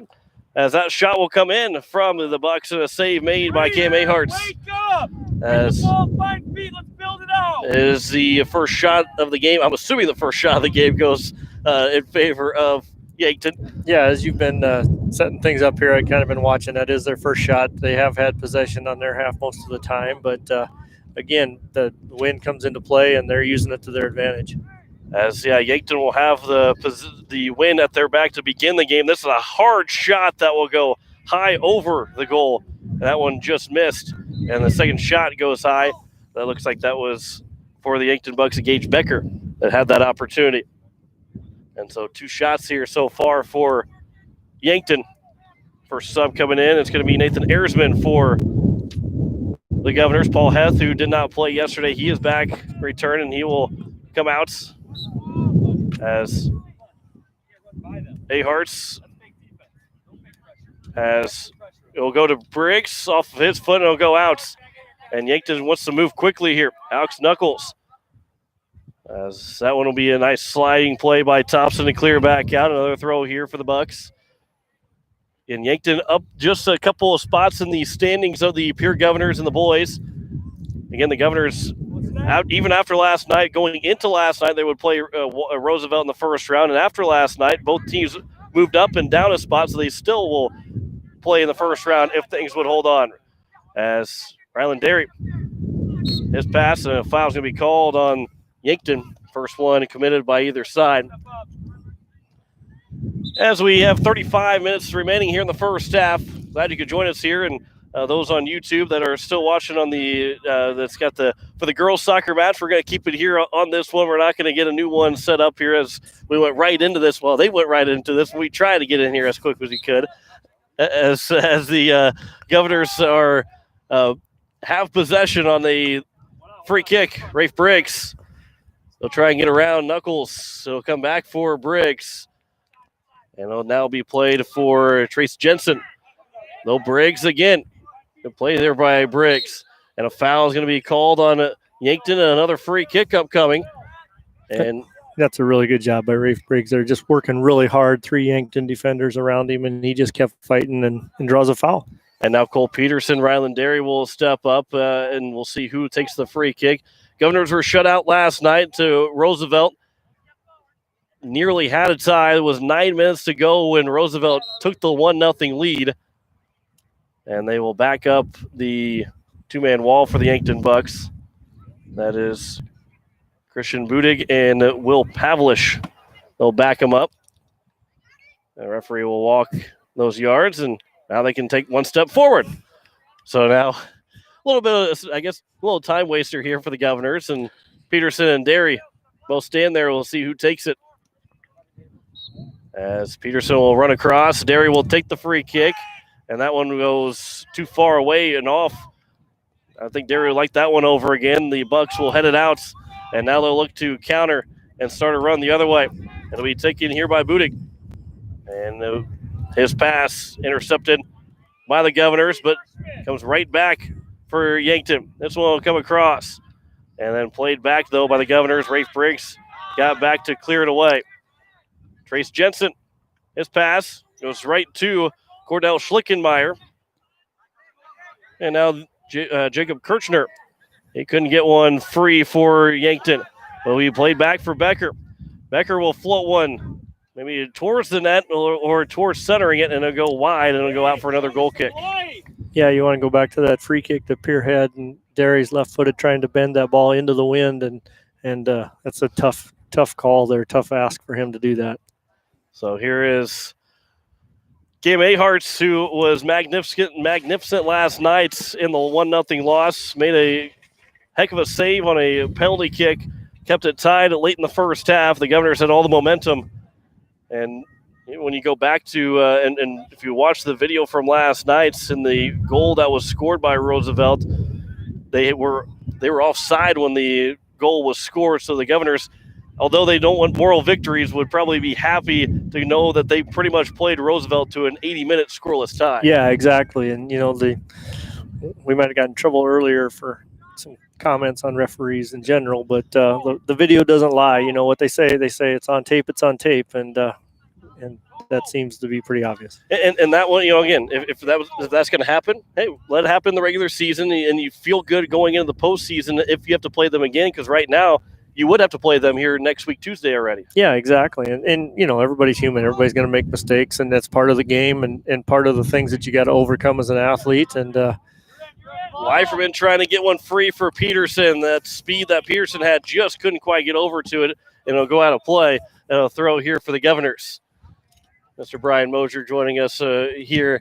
And doesn't want to get on the radio, but appreciate you waiting as long as possible to get that varsity game started. Trying to beat the weather. That's right. Yeah, try to beat the weather. Try to beat the sun clock, as it is forward for the Bucks. Coming down. As over on the middle of the field to be played here for the Governors. And now here's a through ball looking for Leiferman. Got into the box, but just couldn't quite get over to it. Leiferman, though, will chase it down, and it'll be out of play off of Yankton, so a throw here for the Governors. And Rafe Briggs will come in and take that throw. Looks like it was Derry that had that, try to get that through ball for Leiferman. Here's Rafe Briggs. He will throw it in. Peterson. He'll come back for the Bucks. And now across, here comes Christian Budig. Be played up for Alex Knuckles. And Riley Fisher will have to go race after this one. It'll be played back. I believe it went out of play before they were able to try and center it. So it will be a goal kick here for the Governors. Play here in the first half with around 30 minutes to play here in this first half. So just about 10 minutes gone by. Cole Peterson. Schlickenmeyer couldn't get a piece of it. And now there's a shot off the crossbar. Does not go in. And a hard shot by Will Pavlish. A hard shot that went down from the crossbar, but it didn't cross the goal line. Yep, the sideline referee over there probably wasn't right on it, but it didn't look like it went in anyway.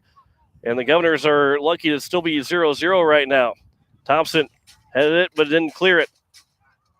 Now a chance again for Budig. Couldn't get a shot away, and that's cleared out by the Governors.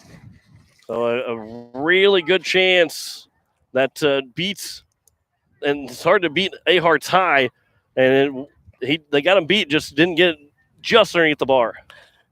Yeah, that was an excellent shot. Like you said, it's difficult to beat Cam up there, and I guess technically they didn't. So there you go, as it goes out for a goal kick, as we'll have a couple subs. Milo Johnson will come in, as well as Braylon Bites, the sophomore. Both sophomores checking in, as Jensen and Becker will take a breather.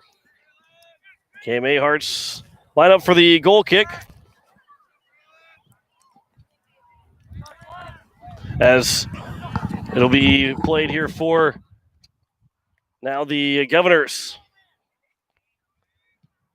Across into the box. Here's a chance. There's a shot and a goal scored. And an offside, though, will be called. So no goal for the Yankton Bucks. And Coach Matt DeBoer not happy with his team's performance here to open up this game. And again, they get away with one that was an offside call.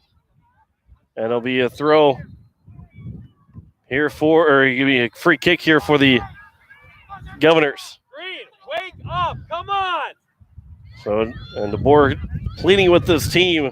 This is a big game here for both these teams, but here for the Pierre Governors, after not getting that draw in that game last night, nearly having it. Played 71 minutes tied, but the Roosevelt Rough Riders are able to win 1-0. Rafe Briggs, foul committed. It's going to be on the Governors. And the first foul committed by Pierre. And now here's Budig. They'll go across from Johnson. Ayersman stepped in front. That will go down to the sideline, stays in play. Ty Bindy. Bindy's pass. He'll turn forward, and that will go out off the Governors. So another throw. Paul Heth will come in here momentarily. And now we'll come to the top of the box. That one gets blocked down. Whether it's a cross or not, still loose though, and then cleared away by Thompson. Derry trying to get one forward for Leiferman. And then Leiferman gets run into. The ball's still free for the Bucks to play, and they come to the near side. And here's Johnson. Johnson's pass will be played back by Thompson and cleared it out. Peterson gives for Leiferman. Gives back for Peterson. Trying to get a run for Leiferman. Now Peterson still got it. Peterson up ahead for Leiferman. Can he get a shot away? It will come towards the net. An easy save made by the goalkeeper for the Yankton Bucks. As Zach Loest will make that save on the first Governor shot. Govs didn't have too many shots last night. It's only just 4. And one save made by the goalkeeper and Losi. But they did hit a crossbar to the Governors that almost gave them the lead. They didn't really have another opportunity yet once Roosevelt took that 1-0 lead. At the corner, it'll go out. And a corner's upcoming here for Yankton. So here's their first corner. Heth and Caden Morris will come in. Schlickenmeyer, actually Sam Herbert will also come in for Yankton. Lance Dannenbring, take a seat. Arisman will also come out.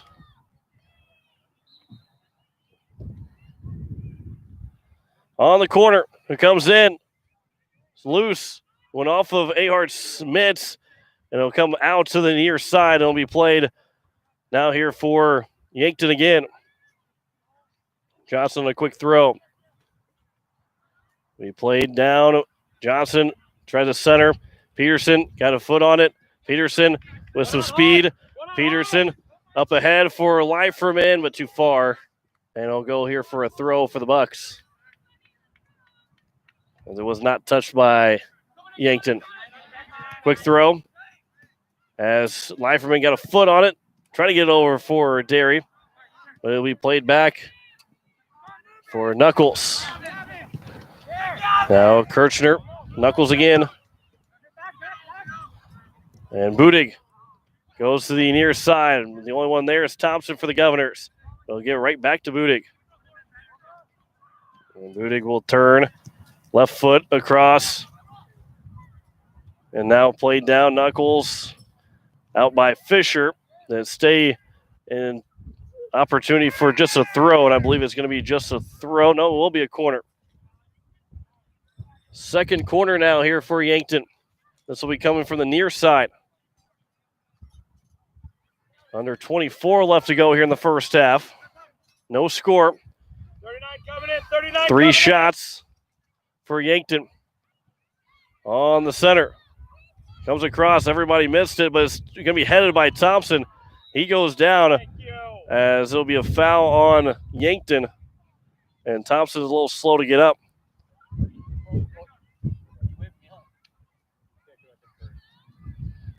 As we'll see if Thompson's able to go. And the referee will check out Thompson. Casey Michelson, the trainer, will go over and Thompson will turn around and will walk off the field. Schlickenmeyer will come back in.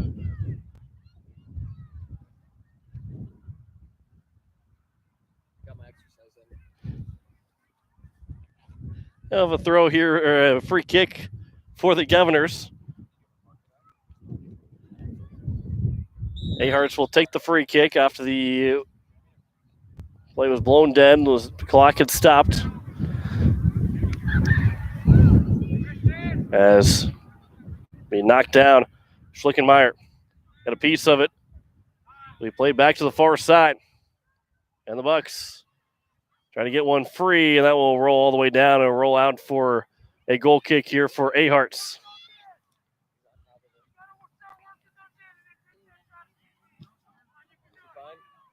So Aharts will get a free kick. Thompson should be coming back in here shortly. Peterson, that one got deflected off of Yankton, and then it'll go off of Johnson. So it'll be played now here for the Governors. We can go home. Let's go. Wake up. Peterson will throw. Leiferman. He'll turn, pull the Bucks in Kirchner. And then Johnson will put it out of play. So another throw here for the Governors. Thompson will check back in here momentarily. Peterson. Derek, foul committed. Second foul third foul. Peterson will take the free kick.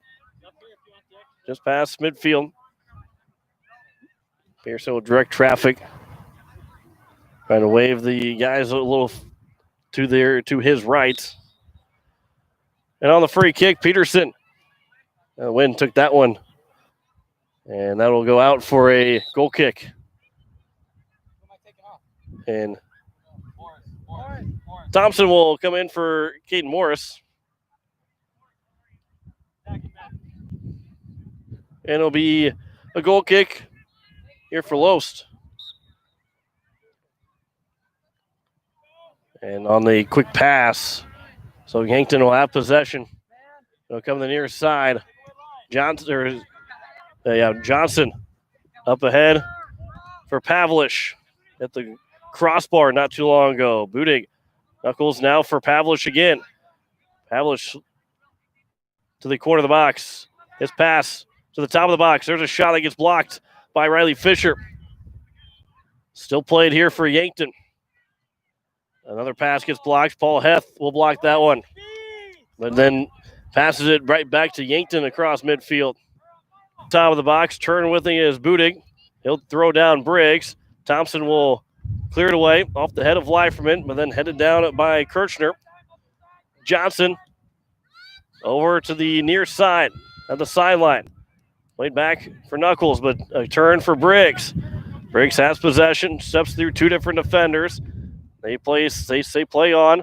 Peterson gets knocked over. Jeremy Knigge. And a foul is committed by Yankton. Sir, we got an injury. Sir, we got an injury. Hey, so Briggs is slow to get up. And we'll have the play stop. Briggs trying to stretch out a little bit here.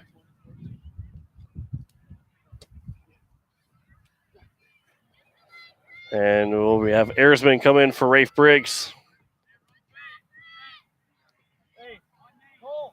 Briggs holding his right knee. Hopefully he can return back for the Governors. Will be a free kick here for Pierre. As it'll be taken by Flotmeyer. And again, that Wynn holds it up. And Yankton will take right over. And they're going to see if they can't use the advantage here. It'll be played back. This time, Ethan Yassett on the far side. Here's a chance for Yankton again, getting to the top of the box. Will turn, can't get a shot away. They'll play it back and continue possession.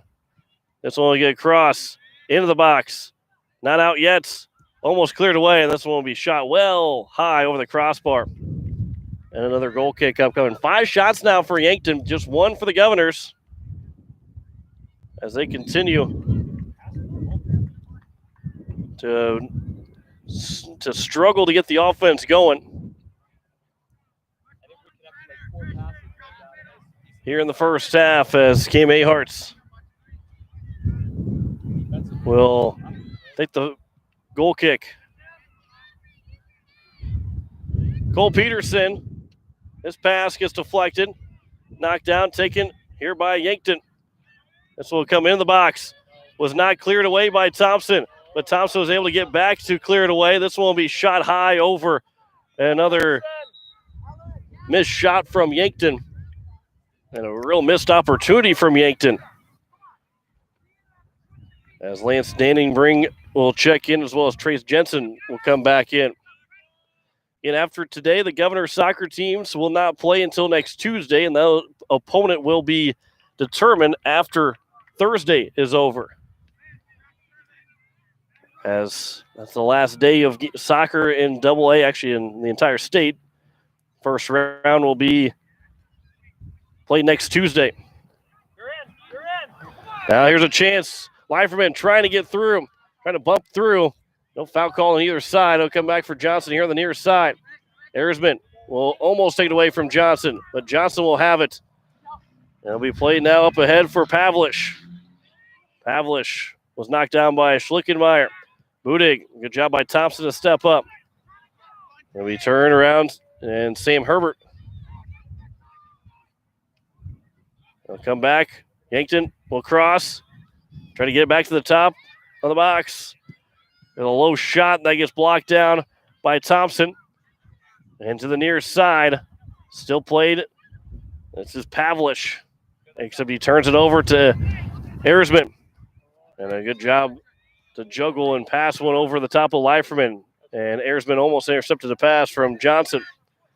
But he'll go out for a throw, and Johnson will take the throw for the Bucks.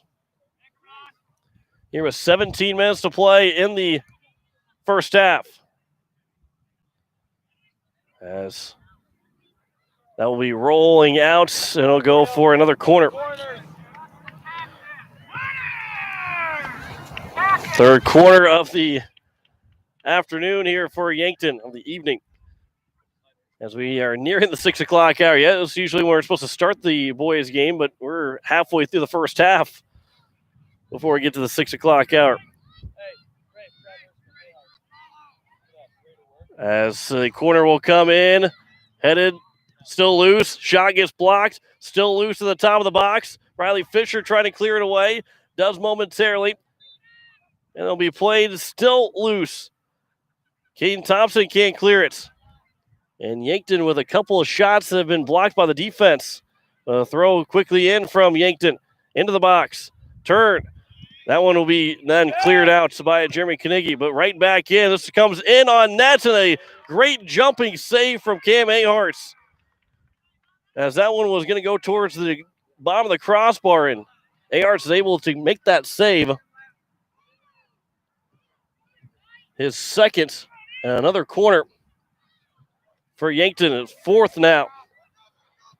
Was better than being down 1-0. This one will come across. Johnson will knock it down. He played. And the Bucks,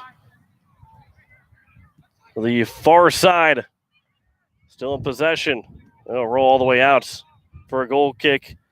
And we'll get two subs coming in. Rafe Briggs right back in the game. Good to see him return.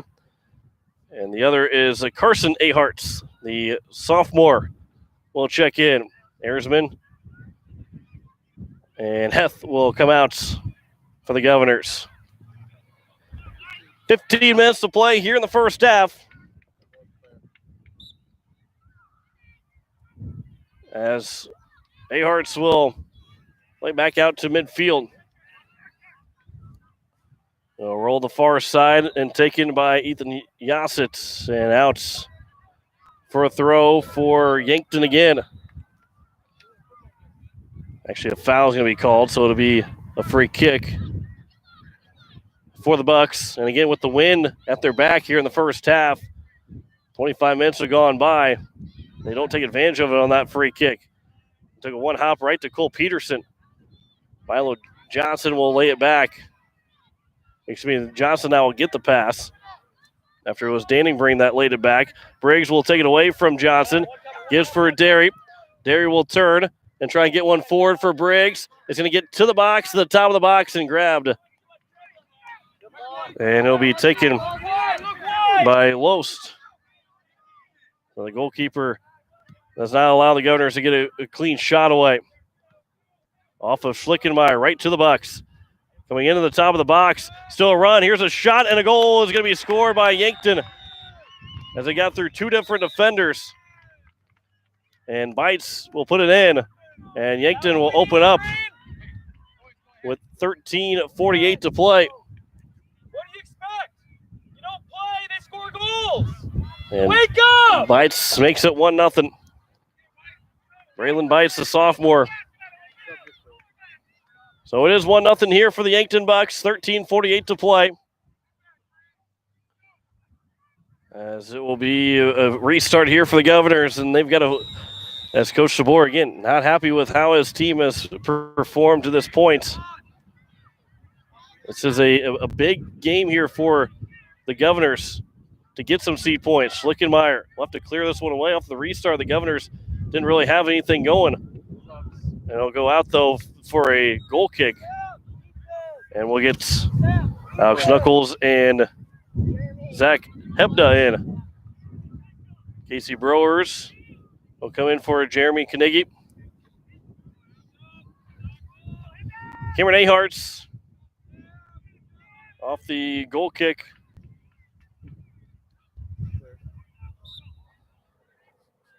.13 minutes to play here in the first half.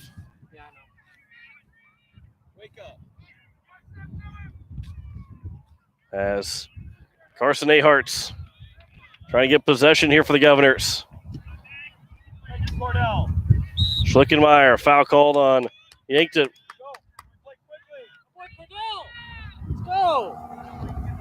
And off the free kick, Peterson will take the free kick. And Peterson up ahead. No one in particular there for the Governors. And the Bucks now up for Carson Aharts to try and play. We'll just kick it out of play. And a throw here for the Governors again. 12:15 left here in the first half. You are listening to KCCR Pierre Riverfront Broadcasting Station just past 6 o'clock. As it'll be cleared away. And a foul and a card might be coming out here for to the Governors. And a yellow card will be given to Leiferman. So he'll have to come out for at least a little bit here. As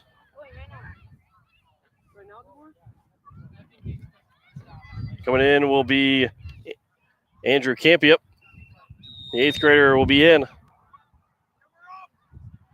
And Los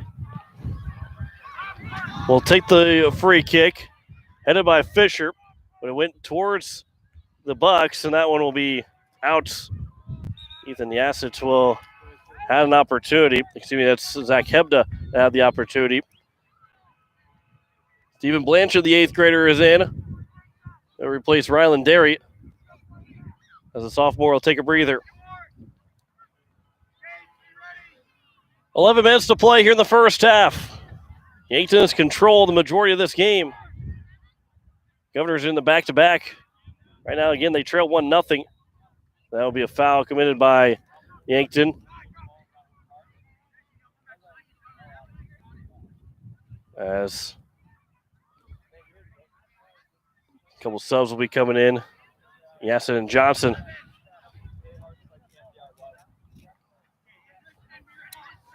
And the free kick, Fisher with a pass for Thompson.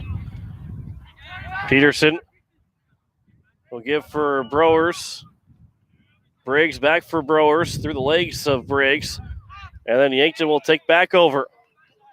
Sliding play from Thompson. Rolls off of Yankton. Should have rolled off of Yankton, and it does for a throw here for the Governors. Either way, is going to get subs in, and Leiferman will come in for Carson Aharts. After his yellow card, he's right back in. Under 10 to play here in the first half. Yankton, they lead 1-0. Off the throw. Thompson lost the handle of it, and it goes right out of play. So now Yankton be played here for Kirshner. Kirshner's pass will be played for Dannenbring. Campia trying to take it away from Schaefer. And now to the box, Fisher. He'll pass it up for Leiferman. He'll come back for Fisher. He's got some time here. Trying to get up ahead for Blanchett. Unable to. Trying to circle around the ball. And Fisher with another steal. He's going to try to step up in the offense. As Blanchett, he couldn't get a pass away. And he'll come back at midfield and turn here for the Bucks. Knuckles. A pass for Budig. And now Zach Hebda. His pass partially blocked at the sideline. Stays in play. And they'll be out and a throw here for the Bucks. And now here on the near side, this one will be a cross. And the only one there is Cam Ahart. So he'll grab with no danger at all. And a quick throw as it'll come across to the near side. Briggs right at the sideline in front of us. Briggs and Trace Jensen. Jensen will win the battle. And up ahead for Hebda. Hebda try to get one through. It comes back to Hebda. And then out by Thompson. It'll go for another corner. 5th one. And the 5th corner here for the Yankton Bucks in the first half. With 7:45 left here in the first. Govs trail 1-0. And so go all the way across the goal box.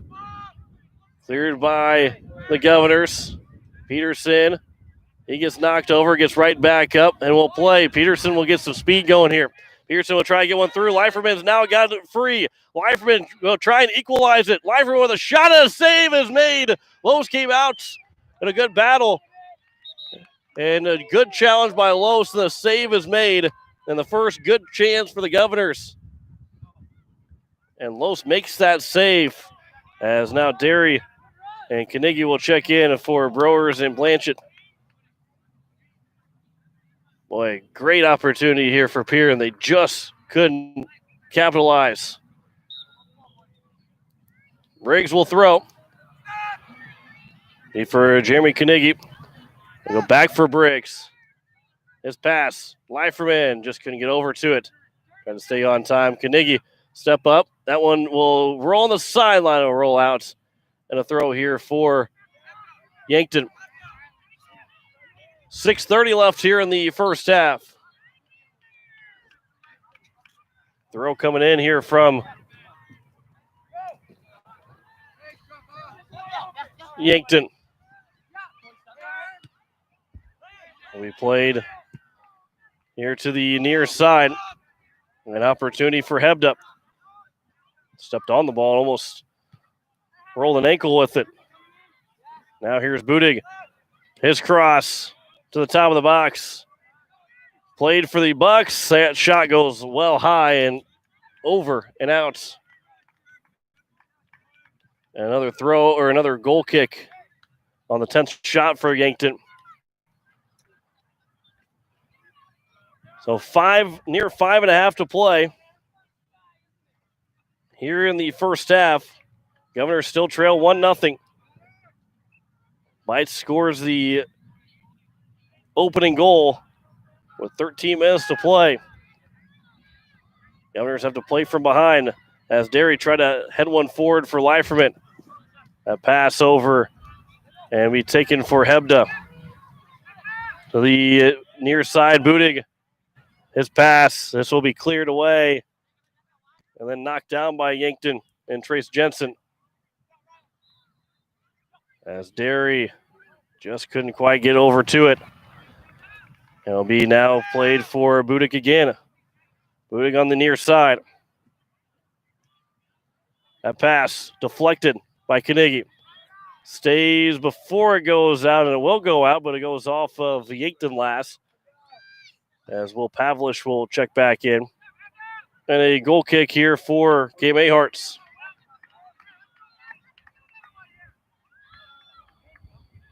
Those that were listening, the Astros and Twins, it was a 4-1 win for the Astros, 4-1 win for the the White Sox over the A's in Game 1 of the playoffs.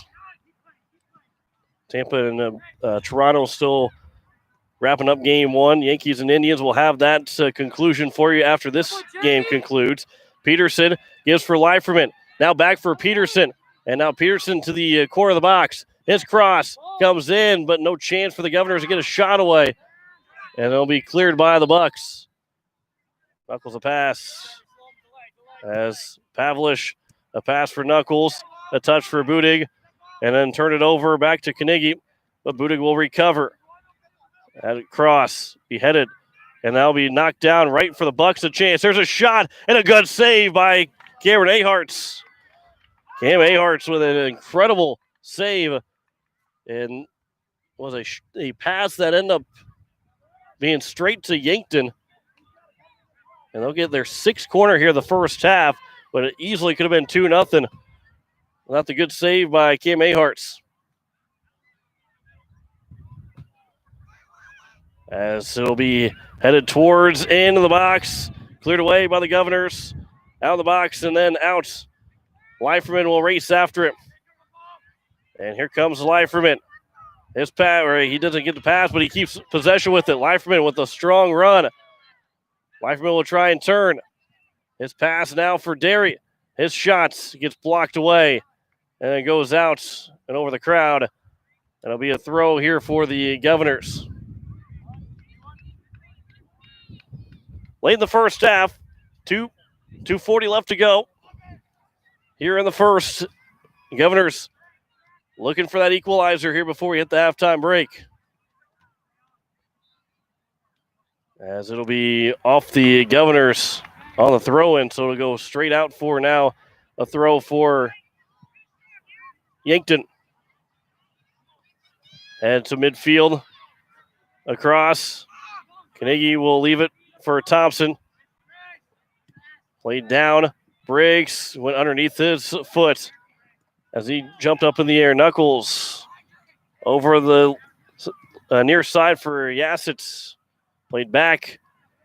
Dannenbring. A back blind pass that goes right to Carnegie. Will be cleared out to midfield. But Yankton right with it again. Dannenbring over. Here's Budig. Trying to get to the far side. Flotmeyer will race after it. And Flotmeyer couldn't get over to it. Actually did, but a foul is called on Yankton. Their seventh here of the first half. 90 seconds left to go here in the first half. Still 1-0 here for the Bucks. And a handball is called. And now see if the Governors can move a little bit quicker here. In the final 90 seconds, trying to pick up that equalizer. Pass almost stolen, and it will be stolen. A foul is committed by the Governors. So now with 1:05 left, Pierre's got to play solid defense. A 2-0 deficit would be a tough one. Not necessarily that you couldn't come back from it, but demoralizing to give up in the final minutes. As that pass will miss everybody. Roll on down for a goal kick for Cam Aharts. 35 left here in the first half. Peterson with a header. Played down by Leiferman. Gives for Peterson. Now Derry. Derry will turn, trying to get one forward for Peterson. Played back off the left leg of Carnegie. Budig over to the far side. Flotmeyer with 15 seconds to go. He'll kick it out. And Yankton's got 10 seconds to try and get one more shot here. Budig. He'll just turn, cross, headed out by Thompson. And that should do it for the first half. And Peterson will knock it down. And that will do it for the first half. There is a 1-0 lead for the Yankton Bucks after 40 minutes. We'll step aside for 3 minutes, come back with halftime stats. You're listening to Pierre Governor Soccer on today's KCCR and today's KCCR.com.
As we welcome you back here to PILC, as the Governors, they trail 1-0 here at the break. John Winkler here with you on this Tuesday evening, final half of the regular season for the Pierre Governors, as they will wait to see who they will play in the first round of the playoffs. But here this afternoon, not playing the way that they would have hoped to be playing out here. Coach DeBoer not happy with this team in the first half, as they have allowed 11 shots to just two so far. Both have been on target for the Governors, as they both the goalkeeper and Los has made both saves, as the Cam Aharts in net has made 3 saves, and the lone goal was Braylon Bites that scored with about 13:45 left to go in the first half to make it a 1-0 lead here for the Pierre Governors, or excuse me, for the Yankton Bucks over the Pierre Governors. Again, after tonight, the Governors will wait to see after Thursday's games are over. They will find out exactly who they will face in the first round of the playoffs. As right now, where it sits, they would be taking on Sioux Falls Roosevelt, a team they just played last night, a week later.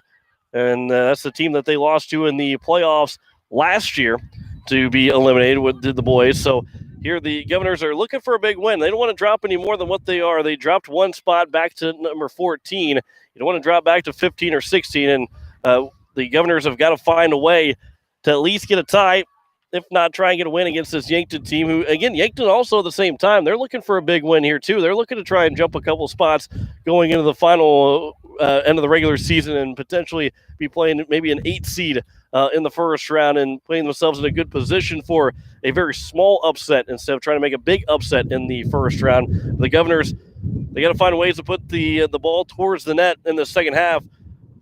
Aharts has bailed them out of a couple times where it could be 3 or 4-0 for Yankton. The Governors have got to repay the favor and give them an opportunity to try and win this game, as they trail 1-0 going into the second half. After the game is over, we will take you out to Cleveland for the finale of the Yankees and Indians in Game 1. Again, the Astros and White Sox each won Game 1 on the road, as Tampa and Toronto are still playing, as they have been. It is a lead for, I believe, the Toronto Blue Jays, as they lead here late in that Game 1. Actually, Tampa leads 1-0 in the top of the 7th over the Toronto Blue Jays in Game 1 of that wild card series. But here, again, Yankton leads 1-0. The goal by Braylon Bites with around 13:45 to play in the first half. And as all the scoring that we've seen so far, the Yankton out shooting Pierre 11-2 so far here in this first half. Again, the sun is causing some problems as it's setting across the way from where we sit here at PILC. The fans are in a good spot to not have to worry about the sun setting, but here the both benches are kind of looking into the sun as well. The Governors have the win. Will have the win in their advantage going into the second half, and that's got to be what they use here. They got to find a way to at least score 1, if not 2, before we get to the end of this game. At least come away with a tie, if not a win, over this Yankton Buck team.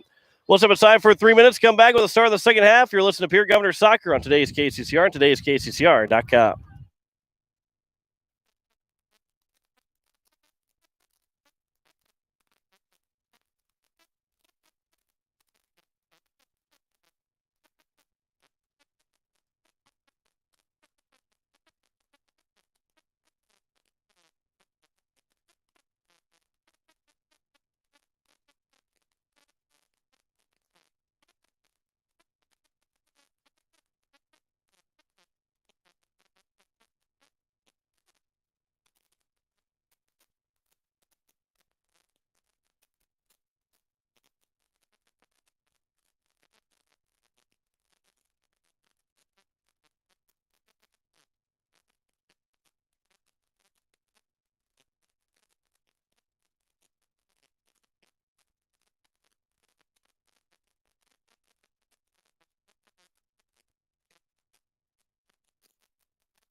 As we welcome you back here for the start of the second half, a early shot from the Yankton Bucks that went high over the crossbar.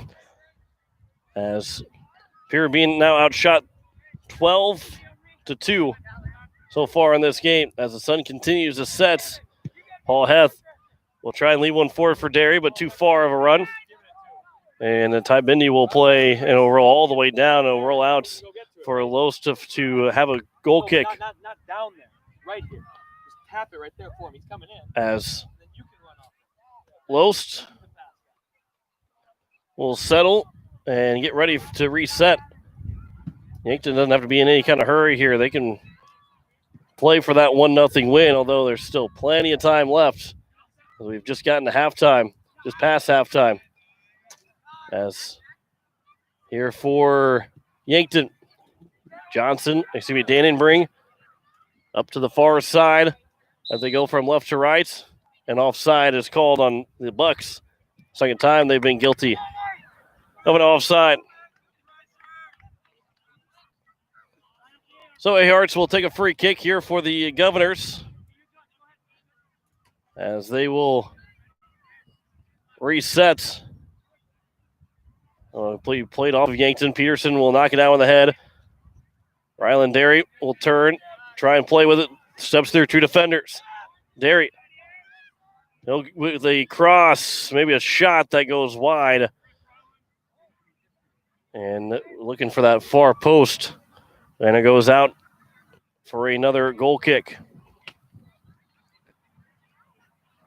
Next Pierre Governor broadcast will be Thursday in Brandon Valley on today's KCCR and today's KCCR.com, as well as on YouTube at KCCR Sports, as the Govs will travel out to Brandon Valley for volleyball, their first game in nearly 3 weeks after not being able to play on Saturday against Harrisburg. And of course, we'll have the Pierre Governor football game as well against the Huron Tigers on Friday at home. As comes for Dannenbring, middle of the field, to the near side now to be played for Fortner. Evan Fortner lays it back for Dannenbring. That one to the top of the box, and Buda couldn't get a shot away. The Bucks, Kirchner lost it to Leiferman. Leiferman will start a run. Leiferman, he'll get in. Leiferman with a shot, and that one just goes wide. And the best chance for the Governors here to start the second half. Keep it up, Nate. And Leiferman had a strong shot that just missed. And it'll be a goal kick here for the Yankton Bucks. Lost will take it. And up towards midfield and played down by Budig. No, Peterson and Budig will get tangled up. Budig will have it. And he'll leave one on the near side, blocked down by Heth. It rolls out for a throw. On a quick throw in for Dannenbring. Now it will be for Fortner. Up ahead for for Yassett. Now Fortner again. Pass into the box. There's a shot that will just go high over the crossbar. Another good look. As Morris will come out for Devin Flatmeyer to come in. 13th shot for Yankton. And the Governors, again, are still searching for some solid offense. As Aharts will go up ahead on the top of Derry. Leiferman steps up. He played for Peterson. Peterson, he'll turn. Great run. Now for Leiferman. A pass for Briggs. Back for Peterson again. Now Peterson will turn. He couldn't get the shot away. Carnegie will step up. Almost had the ball taken away from Yankton, but now the Bucks will counter. Stay connected. That was an excellent run. And up ahead. Keep pushing. It'll come to you. As the Bucks still with it on the far side. A turn. Trying to center, but blocked down and cleared away by the Governors. Come right back here for the Bucks again. Pass blocked by Heth, but it'll go over for Yassett, and then he tried to lead one forward. And the only players there are the Pierre Governors. As Flottmeyer is able to start to clear. Heth, though, couldn't clear it all the way for the Governors. There's a pass. Carnegie will step in front. He'll take it away. And then Carnegie will go up forward. And both Leiferman and Derry had no chance to get a run started. And Loest will take it out of the box. And played Heth. Will knock it down. Over off the knee. And it'll be played Carnegie. Peterson will touch for Leiferman. Now for Derry, but went too far for Derry. Throw here for the Bucks. Fortner, Yassett, Budig. He'll leave one, trying to get one for Yassett.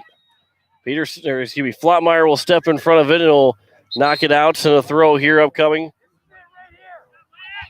Sam Herbert will come in for Danningbrink.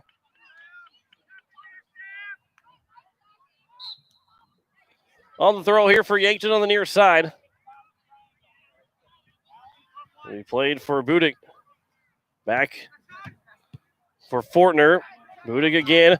He'll try and turn with a shot. That one's nowhere close. And it'll go all the way out for a goal kick. And Campia will check in here for the Governors for Paul Heth. So on the goal kick, a chance for that sun to maybe peek behind some clouds as Ahart's Peterson trying to push it forward. Schlickenmeyer will knock it down. Now Peterson across midfield. Trying to control, just a little bit too far away to control. And it'll be taken by Yankton. They'll start a run. That pass still played by the Bucks. Now pass again. Here's Herbert. Herbert trying to feed one forward. It gets blocked by Campia, and then Herbert will go to the far side. Here comes a chance for the Bucks. Into the box. Good job there by the Governors. Thompson was able to get away, and now Derry couldn't get up for Leiferman. That'll be play Campia. Nice job by Campia to play. He'll turn, and a good, smart play there by Campia to play back for Flottmeyer. They give for Campia. At the sideline, it stayed in. But the referee in the middle of the field was the one that made the call, not the sideline judge. Flottmeyer across, and a good diving header by Thompson to knock it out of the box. And played by the Bucks again. On the far side. Across, coming in. Herbert will try and control. Now pass for Fortner. He'll turn, try and cross. Campia blocked it down. It'll be another corner. 7th now here for Yankton. As they'll try the corner from the near side.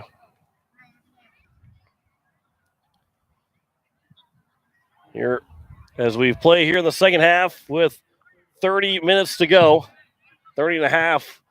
Cross comes in, comes right back out. Flottmeyer didn't get all of it to clear it away. Fisher whiffed on the clearing attempt. The Governor's still able to clear it away. And now on the far side, Fisher. Nice play by Fisher. And the Bucks still have possession, though. Herbert.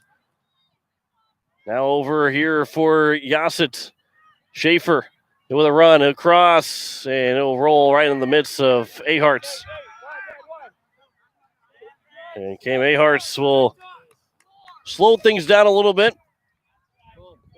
Across midfield. And now over for the Governors. Leiferman. Still played by Leiferman at the sideline. Knocked out by Yankton. And a throw here for the Governors. Paul Heth back in for Briggs. Governors still trail 1-0. 29-20 left to go here in the second half. They throw. Everybody was off the field yet. So the Governors will get another throw again. So here's Campia with a throw for Peterson. Right back to Campia. Couldn't return the pass to Peterson. And now here comes Yankton looking for a counter. One on. But Campia, he did lose his balance, but he was able to get a pass over for Flotmeyer. And now Flotmeyer will turn and give for Carnegie. Pass over Leiferman, just missing Leiferman. And now Yankton will turn. And it'll be played back for the Yankton Bucks. That one will come across and into the box. A shot that goes well high and out of play from Yassitz. As Milo Johnson will check in. With 28 minutes to go here in the second half, Governors trailing 1-0, being outshot 15-4. Bites with the only goal so far. That was on the goal kick from Aharts. And we played. Now here is Leiferman. Up ahead for Heth. Heth across into the box. No one was there, though. Campia, though, will turn as he's got at the corner. And now Campia will turn with it. They'll give for Derry. Good move by Ryland Derry. His shots that'll come on and straight through, and a save is made. His third save. And now the Bucks will come the other way. That was off of Schlickenmeyer. Right back to Budig. And now Yankton in. Pass. Shot. Save made by Aharts. That one came close, but Aharts was right there to make the save. Now his fourth. Just the fifth shot on target so far for Yankton. Pierre's starting to kind of turn the page a little bit here, trying to get the offense working. Oh, it was going to go out of play, but it went off of a Yankton player, so they were able to keep possession. And now they have a run. And went too far. Flotmeyer. Flotmeyer will go up to the sideline. Derry. He'll fake one pass, and then a foul is going to be called on Yassett as Derry was stepped on. And the eighth foul by Yankton. Faith. Go, get on it, Ryland, get on it. And Flotmeyer will take the free kick. Get in there. Go 20, actually, just to be sure. So Flotmeyer on the free kick. He'll come to the top of the box, and no one for the Governors moved. It was easily clear for the Bucks. A good free kick there from Flotmeyer, but nobody for the Governors was ready for it. Here's Schlickenmeyer. Way back. Flotmeyer will clear it away. And he'll roll out for a throw. Erzman will come in. We'll also have Gage Becker and Lance Danningbring in for Yankton. 25-20 here in the second half. Budig, we got the pass. Now for Ethan Yassett, back for Budig. Trace Jensen for Becker. Becker got pushed off the ball. Erzman, a good job by Jensen. Now Erzman will give it for Derry. And now Derry try to get one through for Leiferman. And maybe got a little bit of someone else's cleat in there. They couldn't get that full through ball in. Riley Fisher, Flotmeyer. That one will go across just over the head of Leiferman. Headed down by the Bucks. And they have possession. It'll be played here on the far side for Yankton. Pass for Herbert. A lot of space. Herbert will take a long shot that will sail high over the crossbar. Stepped into that one, but nowhere close to the target. 24-20. Here in the second half. Aharts will take the goal kick. The Governors still trail 1-0. As it will be the Governors on the far side. Heth up ahead for Thompson. Turned over. And here comes the Yankton Bucks. Budig. He'll turn over Carnegie. Pass in the box. Flotmeyer cleared one chance. They got blocked down, stayed in the box. And then Peterson comes over and boots one high up in the air and go out for a throw for Yankton. Pass quickly in for Herbert. Right back to Jensen, who threw it in. Now Budig. And Budig will try and get one forward for Becker. And Becker will turn. Back for try to get one for Budig. And it was cleared by Carnegie to the far side. Heth racing after it. Won't win the race to it. Budig again. That pass. Carnegie will steal. And at the midfield, Carnegie will still move forward. Try to get one free. And offside is going to be called on the Governors. Ryland Dairy just a little bit too far. And the first time the Governors have been caught offside. Beautiful.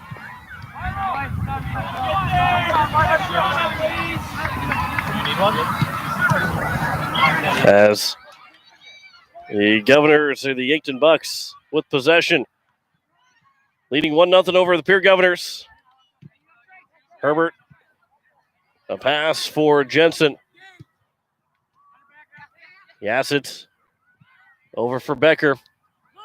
Becker will try a one-on-one with Fisher. Passes over back again for Jensen. And it'll roll all the way out. And it will be a goal kick here for the Governors. Rafe Briggs will come back in. And Ersman will come out. He's a little slow coming back to the bench. Aarts on the free kick. Governors still trail 1-0. Briggs trying to get possession. Across midfield. Briggs getting toppled over. Referees say play on. Now Pearson will step in front. And the Governors will take over, though. Paul Heth. Need one forward. That's going to go too far. That's going to roll away nowhere near any Governor. Might have rolled out for a throw instead of a goal kick, and it will just be a throw here for Yankton. They try and get some pressure here on the throw. That will roll out off of the Governor, so another throw. And the Bucks again on the throw-in. They give for Budig. Briggs couldn't get over to it. Now Budig's going to start a run the other way for Yankton. Up ahead for Yassett, but Flotmeyer will get to it first, and he'll push it out for a throw here for Yankton. Jensen will take the throw. Herbert's right back to Jensen. Now Budig will turn to the top of the box. Fisher is right there to play it out. But no Governor there to take over and try and get an offense started. Leiferman. He'll touch one over now for Derry. Trying to get one through for Carnegie, and that one will be cleared away by Bindi. Out at midfield. Here come the Bucks again. Across.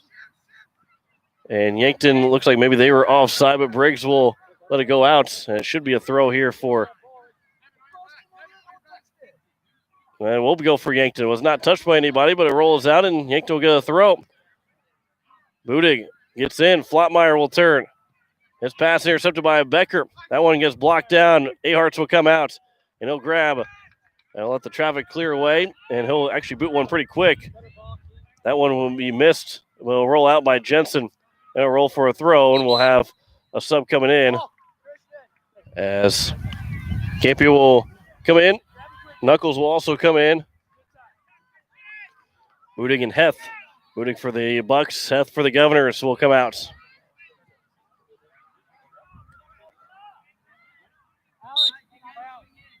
Under 20 to go here in the second half.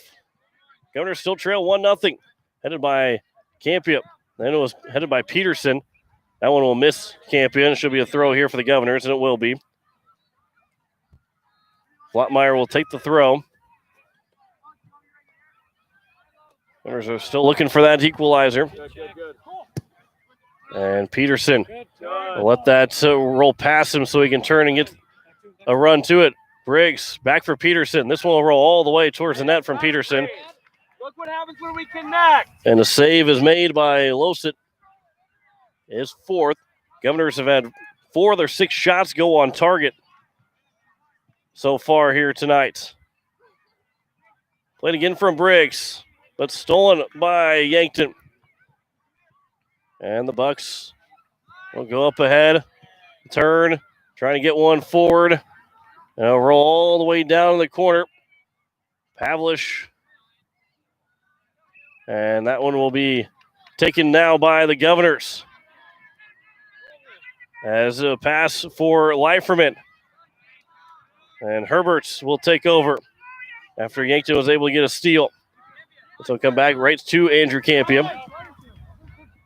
Peterson, good pass right back to Campion. They tried to touch one over for Leiferman, just didn't get enough on it.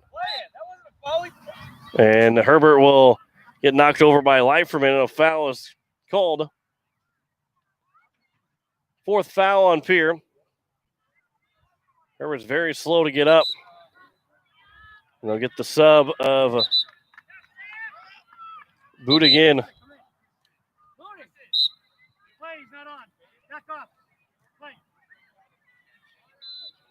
So they'll right now Yankton will play with 10. As Herbert went off, and then Budig never came on, I guess, quick enough. So now he's got to wait, and the Governors maybe want to try and take advantage of this. It'll be knocked down. Offside is called on Yankton, and Budig now will get into the game. So A. Arts will take a free kick. Governors unable to take advantage of that 11-on-10 situation. As we still have around 15 minutes left to play in this second half. At midfield, Yankton with a 1-0 lead. They have possession. It'll be played up ahead. A little give and go just past Becker. And they'll come back to the middle of the field. Schlickenmeyer off the side of his foot. So now it'll be played Budig. Budig couldn't get the pass away. Briggs up forward. There he didn't get involved in the play. So now the Bucks again. Fisher will clear it out. And out towards the sideline. And they'll be played back by Yankton. This one will come all the way across to the near side. And Yankton will reverse the field. This one will be a cross. Good job to settle it in Yankton and Budig, but unable to get a shot away. So now Campia has it. He'll wait. He'll go cross field. Thompson will head it down and head it through. And for Carnegie to play. And then Carnegie trying to get it free for Leiferman. Just missing. And Leiferman will take it away. Leiferman still with it. Leiferman will take one man miss. Make another man. Almost made another man miss. Derry, though, with it. Derry with a shot that's going to go high and miss. And this is the third time the Governors have missed target. And there's 7 shots. 15 and a half left to go here in the second half. Governors trail 1-0. As that one will go across midfield. Carnegie right back for the Governors. But Yankton will take over. Pass up ahead. And the Bucks now with a run. That one went behind Becker. Played for Fisher. This pass for Carnegie. Fisher off the knee. Try to lead one forward again for Fisher. It'll be played back. And now here is Trace Jensen. Jensen, that one will go all the way through and grabbed by Aharts before it goes out. And he can play with a throw or a kick. And Aharts take a big boot. That will be off of Jensen and out.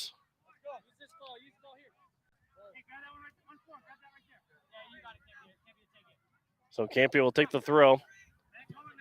Play it back for Flatmeyer. Right back to Campion. Flatmeyer again. Oh, we had a pass and not enough speed on it. Budig will steal. Now Becker try to get one into the middle. Trying to spring forward was Pavlish, but Fisher is there to take it away. And now Peterson will go up ahead. Peterson trying to get some run going. He gets shoved. He'll still play. Here's a long shot that's going to go just wide. And missing everybody was Lost, just missed it. Hey, Cole, excellent work. So it'll be a goal kick. Get a drink. Tell me when you're ready. Becker will take a seat. Keep attacking, Green. Let's go. Junior is a couple of good chances so far. At midfield here for Yankton. They'll roll to the far side where the Bucks still have possession. And the Bucks across, headed towards the nets and missed everybody, missed everything. They'll roll out for another goal kick. Here in the last 12 minutes, 13 minutes here in the second half. Governor still trail 1-0. 8 shots so far. 4 have been on target for 4 saves for Lost. Briggs didn't head it down, headed up in the air. Budig, a little push on Briggs. Take possession. Schlickenmeyer will step up, take a pass away at midfield. And now here comes Yankton again looking for an attack. They lead 1-0. Budig will get through a defender, not through everybody. Flatmeyer took it over, but then grabbed back, and it'll be taken here for Fortner. Gets it back for Fortner to the near side. And a good job by Campia to block a pass down. And a throw here for Yankton. As it is Knuckles. I want to come across. It'll come back now for Fortner. He's going to look to center, to the top of the box. Schlickenmeyer got a piece of it, and then Flatmeyer got it out of danger.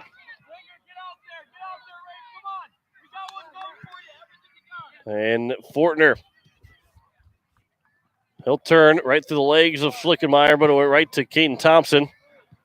Derry couldn't knock it down off the chest to corral it. The Bucks still with possession. They'll turn. Yankton trying to get one to center. Good sliding play by Thompson. He'll get up as both guys are tangled. And it'll be a throw here for Yankton. And a throw for the Bucks. And headed down by Thompson. And now trying to start going the other way of the Governors. It'll go off of Yankton. So Heth and Carnegie will come in. Morris and Briggs will take a breather. We get into the final 12 minutes of the regular season here. The Governors looking for a tie, for an equalizer, trying to tie this one up. As they've been outshot so far, 18-8. But they trail just 1-0.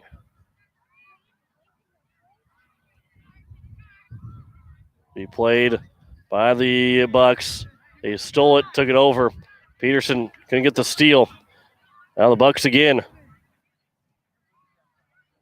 As Budig couldn't get a shot away. Schlickenmeyer will clear it out. Another throw here for the Bucks. Danon Bring will take it. A turn for the Bucks. Across. Could not knock it down. And now here is Pierre. Flatmeyer for Campia, but behind him. So it'll be Knuckles. To the box. Budig a shot that gets blocked by Thompson. That'll take the angle right before it went out. It was cleared out for a throw for Yankton instead of a corner. Goes across, misses everybody. Fortner with a shot. That one will go wide. And so now the Governors have got to start to turn things here through. 9:20 to play here in the second half. Game A Hearts on the goal kick.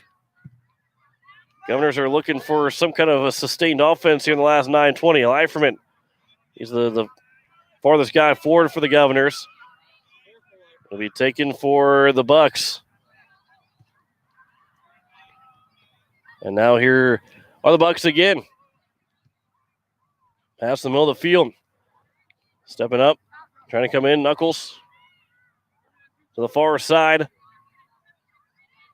That'll be played for Budig. There's a long shot. One hopper right in the breadbasket of Aharts to make his 5th save.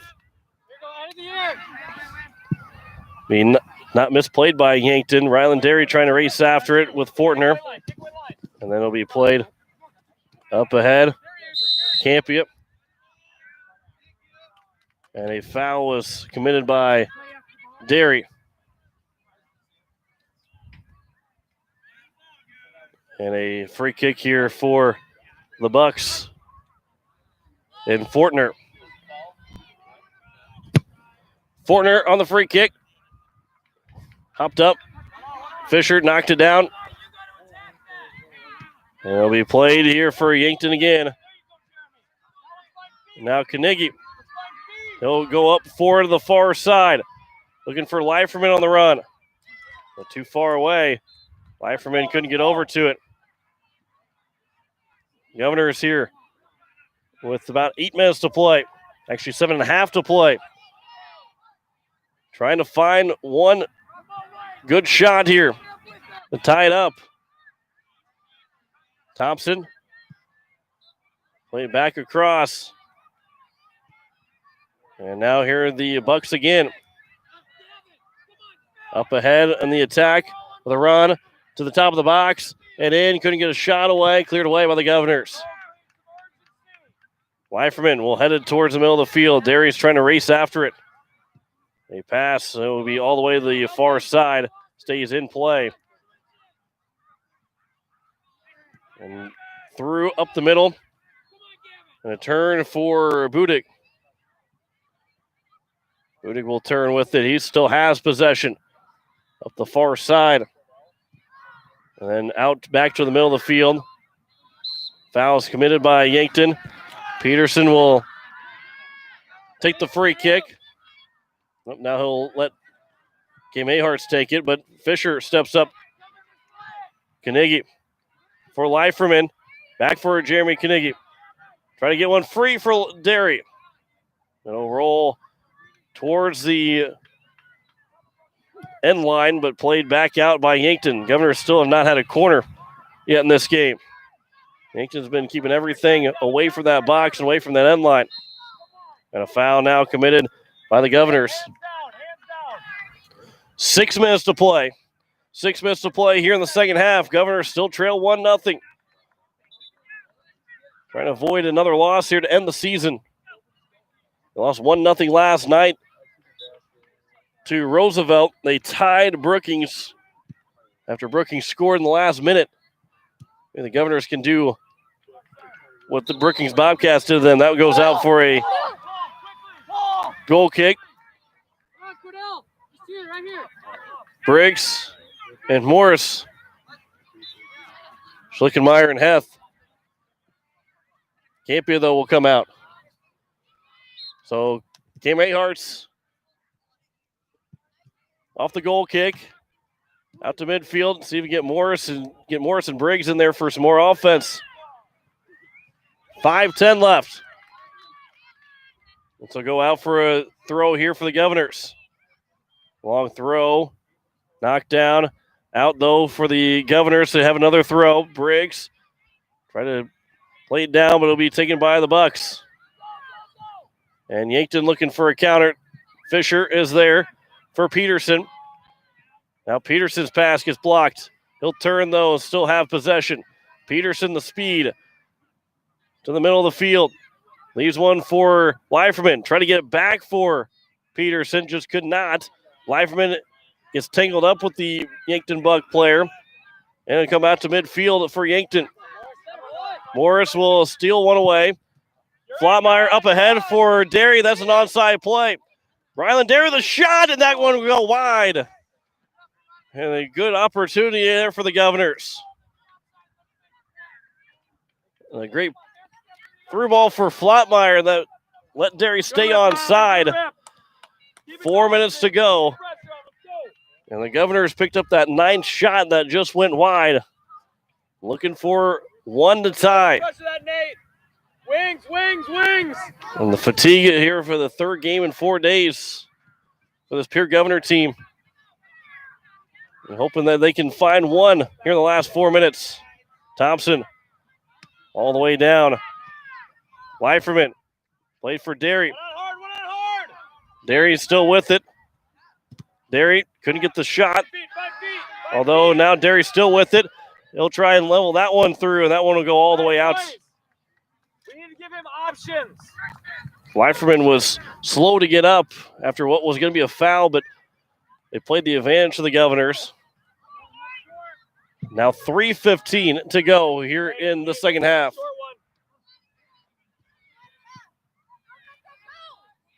Out at midfield was headed by Peterson, but played no for the Bucks.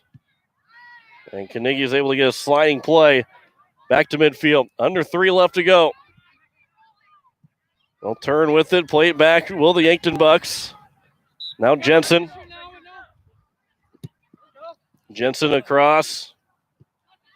And Knuckles, that pass gets knocked down, and Morris trying to get a pass over for Peterson. Leaves it back for Morris. He'll stop and turn with it. Plays it back for Flatmeyer, but it was going to be intercepted. And now it'll be played up ahead.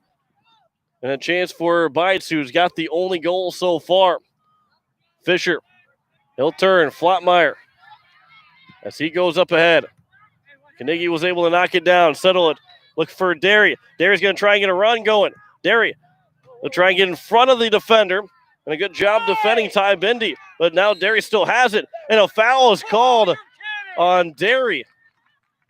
A foul committed on Derry as both those guys were going at it. Well, I thought that was, at the very least, was going to be just let them play. But they don't get the foul to go in favor of Pierre, as it was on Ryland Derry. And now with a minute 40 to go, the Governors have got to get a quick steal and get an offense set up. With under 100 seconds to play in the regular season for the Pierre Governors. Long shot, rolls all the way through. And Aharts will grab, and he'll have to start moving forward here. Comes all the way out past midfield. Peterson will step up. Now Peterson has it. One on behind. Peterson trying to get through another defender. He gets knocked down. They'll still keep playing. 110. Slide. And that will be down the field. Flatmeyer is able to step on it. And now up ahead, Heth could not stay on possession with it. Under a minute to play here. The Governors are looking for an equalizing goal. Try to tie it up. They've got to go all the way across. Fisher, good bump. And now Fisher still going forward with it. And a stoppage of play. A yellow card will come out. And it'll be on Raylan Bites. And Bites will have to come out. Right now, he's got the game winner. With under a minute to play, 39 seconds. So Aharts, once he goes, that's when the clock will start. And Aharts will get everybody down there. The Governors are going to try for this one last opportunity. And the clock is running as Aharts headed down. Morris couldn't necessarily control, and it will be cleared, almost cleared away by Yankton. Still played here by the Governors. Carnegie, that will roll all the way to the sideline. It's going to roll out with 20 seconds to go. Carnegie with a quick throw in. Ryland Derry, here's a long shot that will take right into the breadbasket of Lotz, and that might do it here for the Governors. 10 seconds left, and that's going to do it. Governors are going to fall 1-0 here, the Yankton Bucks. Headed down, one chance from midfield, 2 seconds and one, and that will do it. Pierre Governors fall 1-0 here in the final regular season game of the Yankton Bucks. We'll step aside for a minute, come back and wrap this one up. You're listening to Pierre Governors Soccer on today's KCCR and today's KCCR.com.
Back here at PILC for the final time here this season, the Pierre Governors, they fall to the Yankton Bucks 1-0 as Braylon Bites had the lone goal of the game to give the Governors the Bucks the 1-0 win over the Governors, as Pierre will have just 2 wins to finish out the regular season.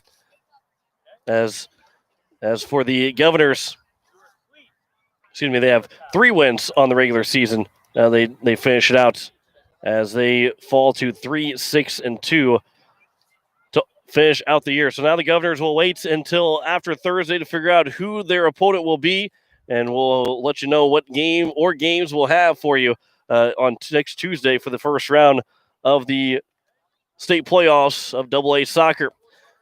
As that will wrap things up for us here this evening for the regular season as well. Thanks to Ray Lewis back at the station. I'm John Winkler. We'll be back on the air on Thursday for Pierre Governor Volleyball as they take on the Brandon Valley Lynx in Brandon Valley at 6:45 for a pregame of that, as the Governors will take on Brandon Valley for first serve at 7 o'clock. That'll take you out to Cleveland for the Yankees and the Indians. You've been listening to Pierre Governor Soccer on today's KCCR and today's KCCR.com.